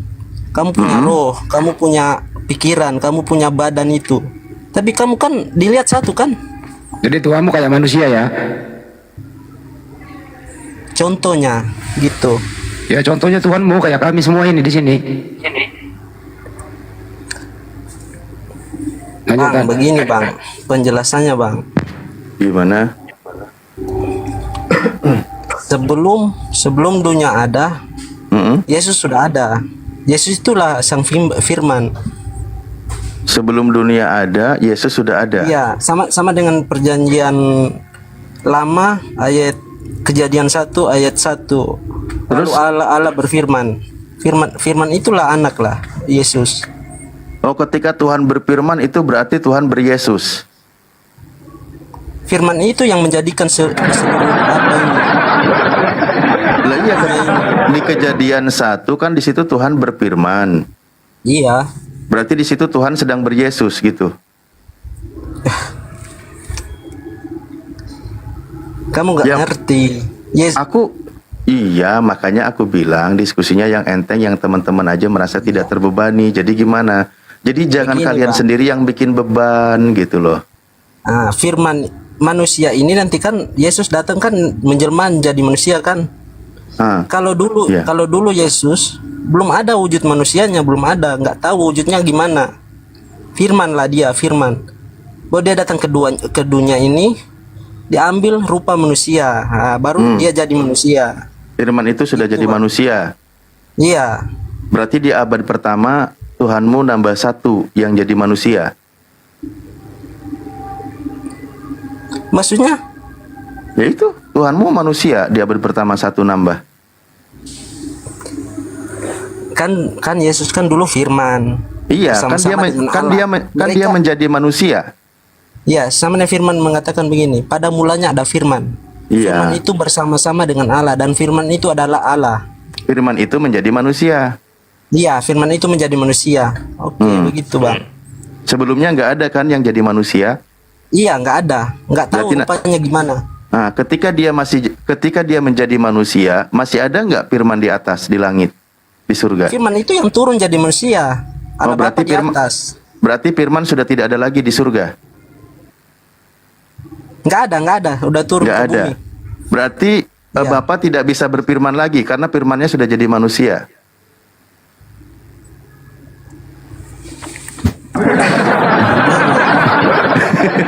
Bingung sendiri. Kan tadi sudah tidak ada firmannya yang di surga, sudah jadi manusia. Iya. Iya, berarti sudah tidak ada firman lagi di surga kan? Kalau misalkan contohnya begini, semua dijadikan Tuhan itu tanpa firman, semua melalui firman. Kalau Allah sendiri mau turun ke dunia ini, Allah Bapa turun, hancur nih dunia ini.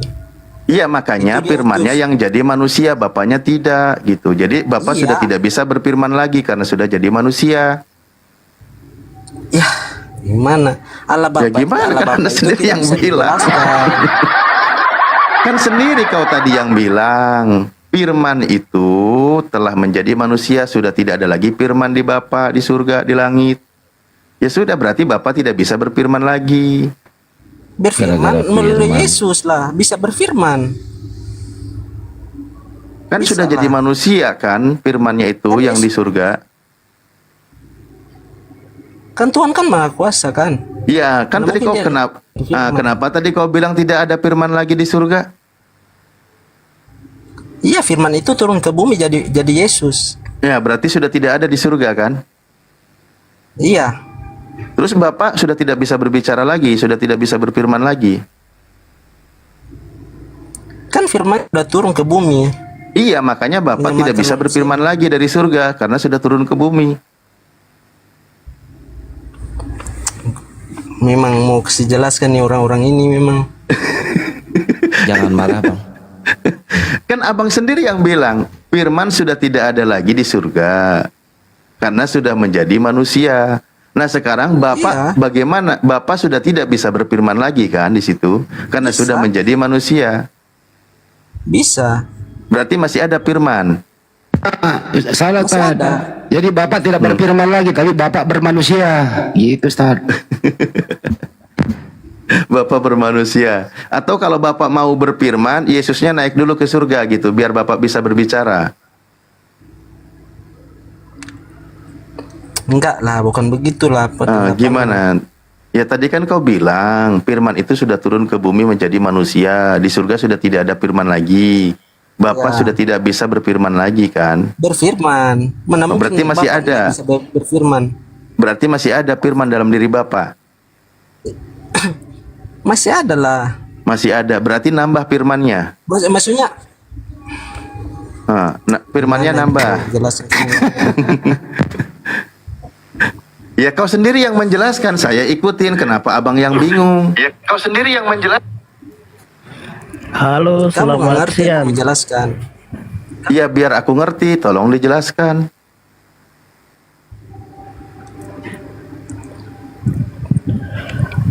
Atau abang sendiri bingung? Siang. Kita sama-sama bingung aja bang ya. Selamat siang. Selamat siang. Selamat siang. Selamat siang, host. Selamat Ya siang udah ganti semuanya. pemain, Kevin udah mana lagi maju. Silakan satu-satu. Kevin udah dulu sudah ya. ngebul, istirahat aja Iya, Pin. selamat siang. Selamat siang, Om. Selamat siang. Selamat siang. Om, ini pertanyaan tadi saya juga mau tanggapi sedikit menurut pandangan saya ya. Boleh. Boleh.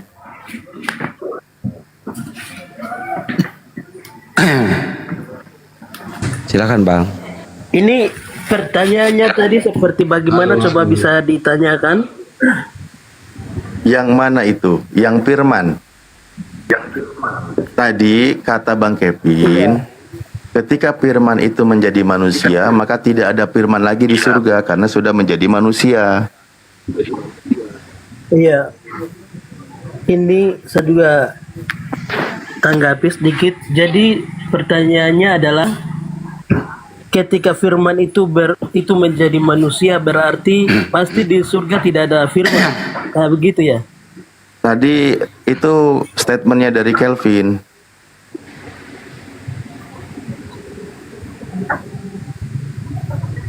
Jadi gimana, tadi Pak? saya ikuti pertanyaan. Iya, tadi saya ikuti pertanyaannya adalah Allah itu cuma satu ya.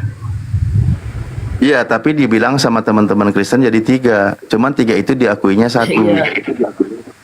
Iya. Begini Om, kalau konsep kekristenan kita Tritunggal Allah itu memang Allah kita itu satu tapi 3 pribadi yang berbeda. Berarti jadinya ada 3 pribadi. Satu Tuhan tapi di dalamnya 3 pribadi. Satu tapi ada 3 pribadi. Allah Bapa, Allah Anak dan Allah Roh Kudus. Terus Bapak dengan anak, Bapak itu anak atau bukan? Bapak dengar dulu, itu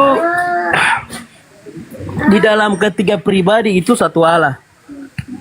Ibarat di dalam satu rumah ada 5 orang gitu. Jadi, atau satu rumah ada 3 orang, ada suami, ada istri, ada anak. Mereka adalah satu rumah. Dan menurut keiman dan keyakinan kita itu kita tidak tidak mengambil sesuatu hal yang meyakinkan seseorang karena itu berada di luar nalar ya. Kayaknya gini deh, Stad, Kayaknya gini, Stad. Kalau satu rumah 5 orang nggak cocok karena rumahnya kan beda. Contohnya kayak gini mungkin. Coba kalau misalnya salah ya, Bre Jonak. Ada kucing, 1 kucing Persia, 2 kucing Mesir, 3 kucing rumah. 4 kucing Anggora. Nah, mereka ini kucingnya beda-beda pribadinya, tapi dia satu kucing. Gitu nggak? Dulu, tadi saya mau tanggapi pertanyaan. Jadi kita itu punya Allah memang satu. Tapi kenapa tadi saya menyebut di dalam satu Tuhan tiga pribadi? Contohnya macam kita lihat di dalam Kejadian pasal yang pertama, itu ketika Tuhan mau menciptakan, di dalam Alkitab menyebut bahwa mari kita menciptakan manusia serupa dengan kita. Ini kan berarti pribadinya lebih dari tiga ya. Mari kita berarti dia lebih dari satu, dia punya. Berarti katanya. menciptakan manusianya gotong royong gitu Pak. Jadi itu yang disebut di dalam Alkitab. Ya berarti menciptakan manusianya gotong royong Pak. Gini Ya, maksud saya jadi gini loh. diciptakan Oh iya, manusia gotong royong. gambar dan rupa kita. Kalau macam itu menyebutnya macam kalau Allah sendiri mau menciptakan, berarti mari saya mau menciptakan manusia menurut pribadi saya. Ya nggak apa-apa, berarti penciptaan itu gotong royong diciptakannya ya Pak. Jadi Bapak Bukan gini loh, begini, kayak dengar dulu. Allah itu kan Jadi, satu. Ya jadi kan? Nah, dengar dulu. Dengar dulu. Ini Jadi itu saya menyebut. Kenapa kalian tertawa? Enggak, kita nggak tertawa Pak. Iya, makanya jangan pakai apa namanya nada-nada ini lu lah, kita bicara serius ini. Oh nggak boleh ketawa Pak, oke. Tawa Pak. Oke. Jadi kalau Tuhan, dia tidak mungkin datang ke dalam dunia kalau manusia tidak jatuh ke dalam dosa.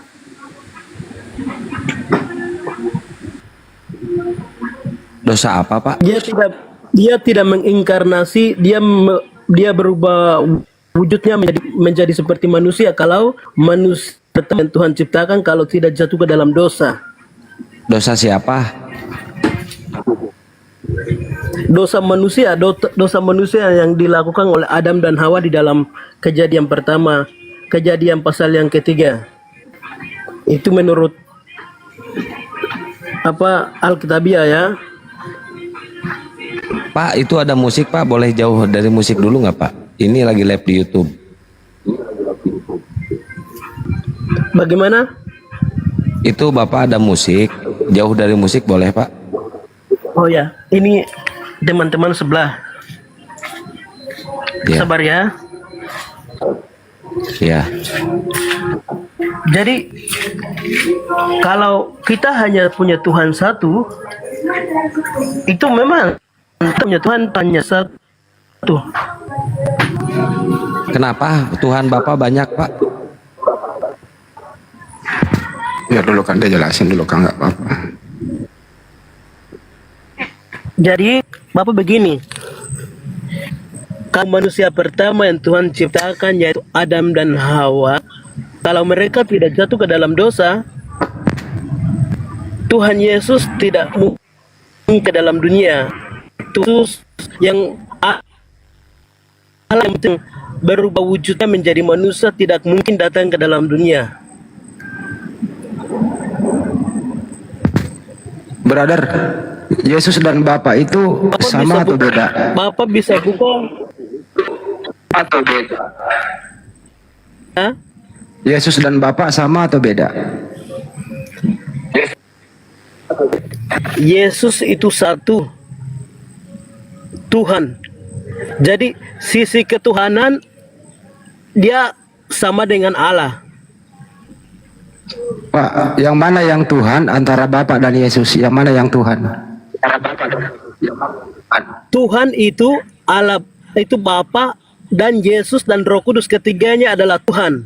Oh, ketiganya adalah Tuhan. Selesai. Udah, berarti tiga Tuhan di Tuhannya. dalam satu Tuhan. Udah cukup, lanjut. Udah dijawab. Jadi bukan tiga. Bapak begini, pribadi yang berbeda, cara kerja mereka di dalam kehidupan kita yang berbeda. Contohnya, tadi kakak udah bilang, tadi kakak udah jawab ketiganya adalah Tuhan. Kakak sudah jawab. ketiganya adalah satu di dalam Tuhan, tapi tapi pribadi yang berbeda. Pribadi atau proses pekerjaan mereka di dunia ini yang berbeda. Contohnya seperti pada zaman Allah itu perjanjian lama. Allah sudah melakukan banyak hal seperti Allah menciptakan kita. Allah melakukan banyak hal di dalam perjanjian lama. Dan di dalam perjanjian lama itu menuju kepada sesuatu yang dijanjikan di dalam perjanjian lama, seperti ketika manusia itu jatuh ke dalam dosa, di Kejadian pasal 3 dia menjanjikan kepada iblis bahwa suatu kelak nanti anak yang dilahirkan dari perempuan itu adalah sebuah nubuatan yang saya sedang cerita ya. Anak yang nantinya akan dilahirkan di dalam seorang wanita muda, hanya dia yang mampu menghancurkan. Jadi itu adalah sebuah nubuatan yang dinubuatkan dalam perjanjian lama, dan itu sudah digenapi ketika Tuhan Yesus lahir. Jadi istilahnya, kalau manusia tidak jatuh, tidak mungkin Allah mengutus anak datang ke dunia.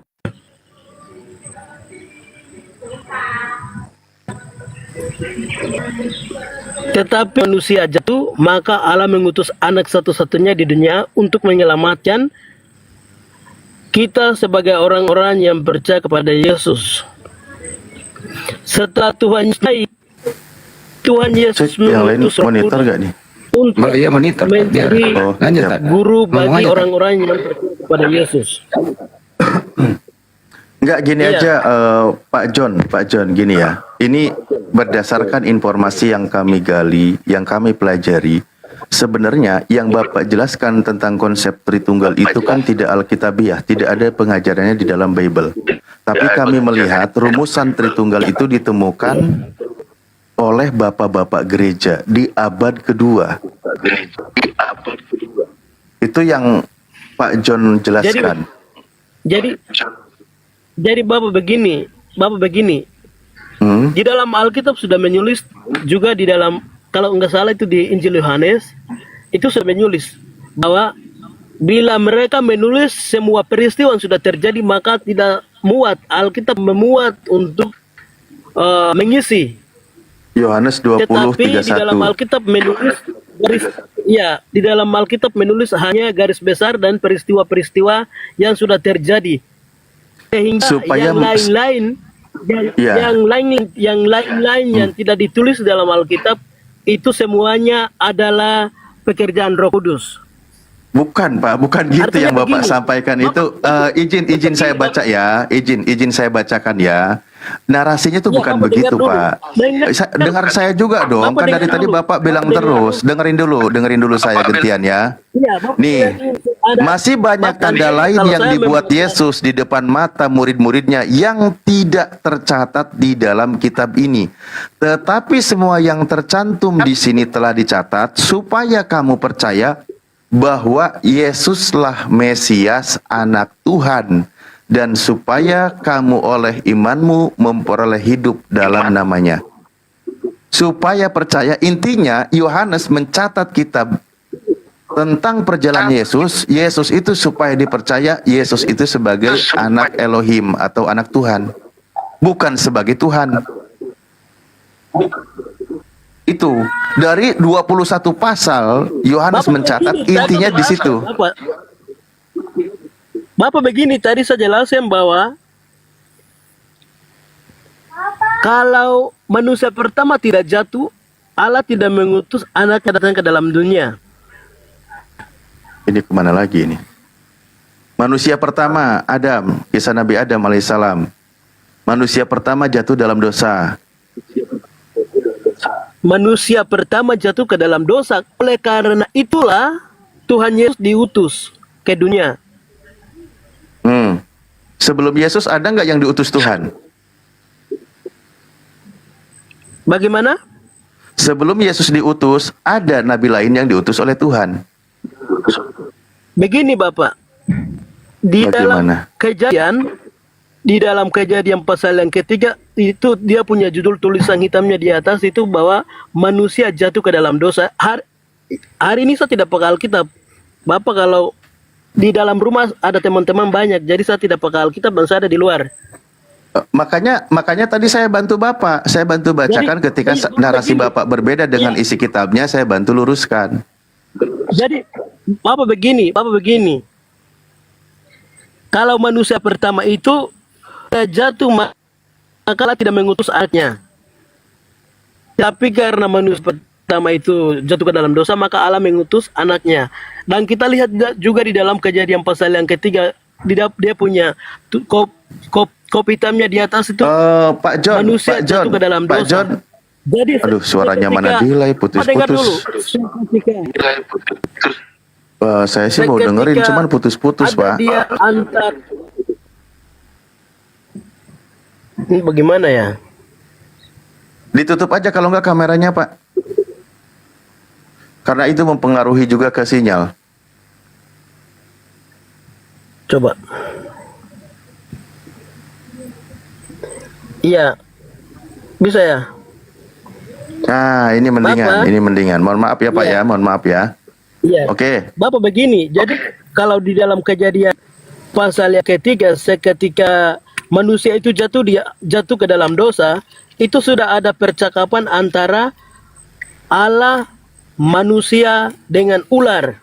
Iblis yang mengambil wujud Allah. Iblis yang mengambil, dengar dulu ya, iblis yang mengambil wujud ular ya, bukan Allah, wujud ular yang tercatat dalam Alkitab. Jadi di situ sudah ada jelas, ada percakapan bahwa Allah berfirman bahwa hanya Isa Al-Masih atau Yesus yang akan dilahirkan oleh seorang wanita yang masih perawan, hanya dialah yang menghancurkan kuasa iblis. Jadi di dalam Perjanjian Lama banyak sekali para sejarawan menyebut bahwa saya baca ya dalilnya ya, Kejadian 3 nomor 15. Kejadian 3 nomor 15. Aku akan mengadakan permusuhan antara engkau dan perempuan ini, antara keturunanmu dan keturunannya. Keturunannya akan meremukkan kepalamu dan engkau akan meremukkan tumitnya. Dalil ini kan yang Bapak bawa? Iya, betul sekali. Nah, jadi Bapak itu jadi di situ dijelaskan, merujuk kepada Yesus gitu maksudnya. Iya, ini saya yang mau jelaskan, Pak. Oke, kalau begitu berarti Yesus itu keturunan perempuan ini ya, keturunan Hawa ya? Itu keturunan, melalui keturunan manusia, melalui keturunan Hawa. Iya. Suatu kelak nanti ada anak yang dilahirkan. Iya, Yesus itu keturunan Hawa. Iya, dengar dulu, siapa anak yang dilahirkan? Anak Yesus. itu Yesus, tetapi ya kan? Melalui keturunan darah perempuan itu nantinya ada seorang suci yang tidak pernah disentuh oleh siapapun, dan perempuan tersebut sementara dia masih tunangan dengan Yusuf. Dan Allah melihat bahwa di antara banyak sekali perempuan, hanya dia yang hidupnya tulus dan hanya dia yang hidupnya sesuai dengan firman Tuhan, sehingga Tuhan Yesus masuk di dalam rahim perempuan tersebut.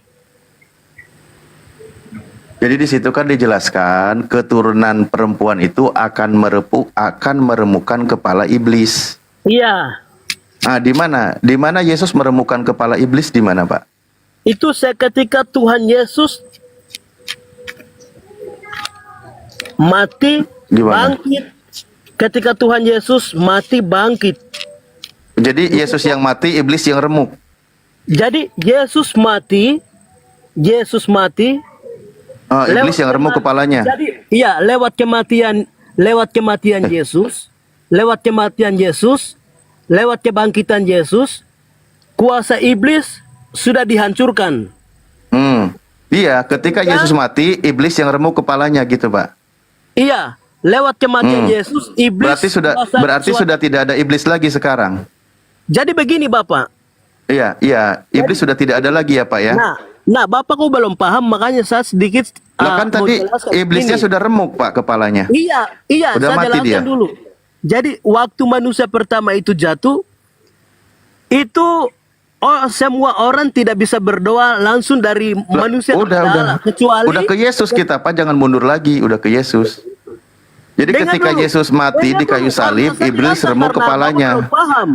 Karena saya jelaskan karena Bapak belum paham, makanya saya bilang Bapak dengar dulu. Bapak mau berapa jam menjelaskannya, Pak? Bapak mau butuh berapa? Saya butuh 20 jam, Pak. Boleh, kita bisa sampai pagi besok. Jadi Bapak jelaskan rekam videonya 20 jam, besok kita putar ya. Oke, kita lanjut diskusi dulu. Mungkin Pak Wahyu monitor, Pak Wahyu. Konsepnya seperti begitu. Pak Wahyu Kalau monitor. Bapak punya konsepnya seperti begitu, kenapa tidak pernah diundang di televisi supaya kita juga punya persiapan? Iya. Gitu. Pak John ini mau Jadi nanti apa narasi yang Bapak 20 mau jam. bilang, apa yang Bapak mau bilang, Bapak belum paham sehingga Bapak bisa menanyakan pikiran dangkal-dangkal saja seperti apa yang Bapak punya konsep itu tidak sesuai dengan firman Tuhan. Pak Jadi John sendiri yang Bapak punya meyakini- konsep. jadi Pak John Bapak sendiri yang punya meyakini- konsep dari tadi. Bapak meyakini apa yang Bapak mau dan masalah soal masuk surga dan neraka. apa Kami belum ada yang diajarkan dari menyimpulkan loh, Pak. ulama-ulamamu, itu Kami yang tidak ada yang percaya. menyimpulkan, Pak. Jadi- Kami tidak ada yang menyimpulkan. Bapak yang Jadi bernarasi, jangan kami hadir menanggapi, untuk menyesatkan Bapak orang. teruskan, Kita kami orang Kristen tanggapi. percaya bahwa Yesus adalah Pak John, satu-satunya. Pak John mohon izin ya, Tuhan Pak yang John kita- istirahat aja, Pak John orang baik. Ya, istirahat Pak aja John. di bawah. Istirahat dulu ya. Oke, ya nanti direkam videonya kalau perlu nanti kirim ke kami nanti diputar ya. Pak John orang baik, saya percaya ya. Daripada Pak John mendadak jadi ngotot, ngegas. Ya. Kasihan saya, janganlah Pak John ya. Oke.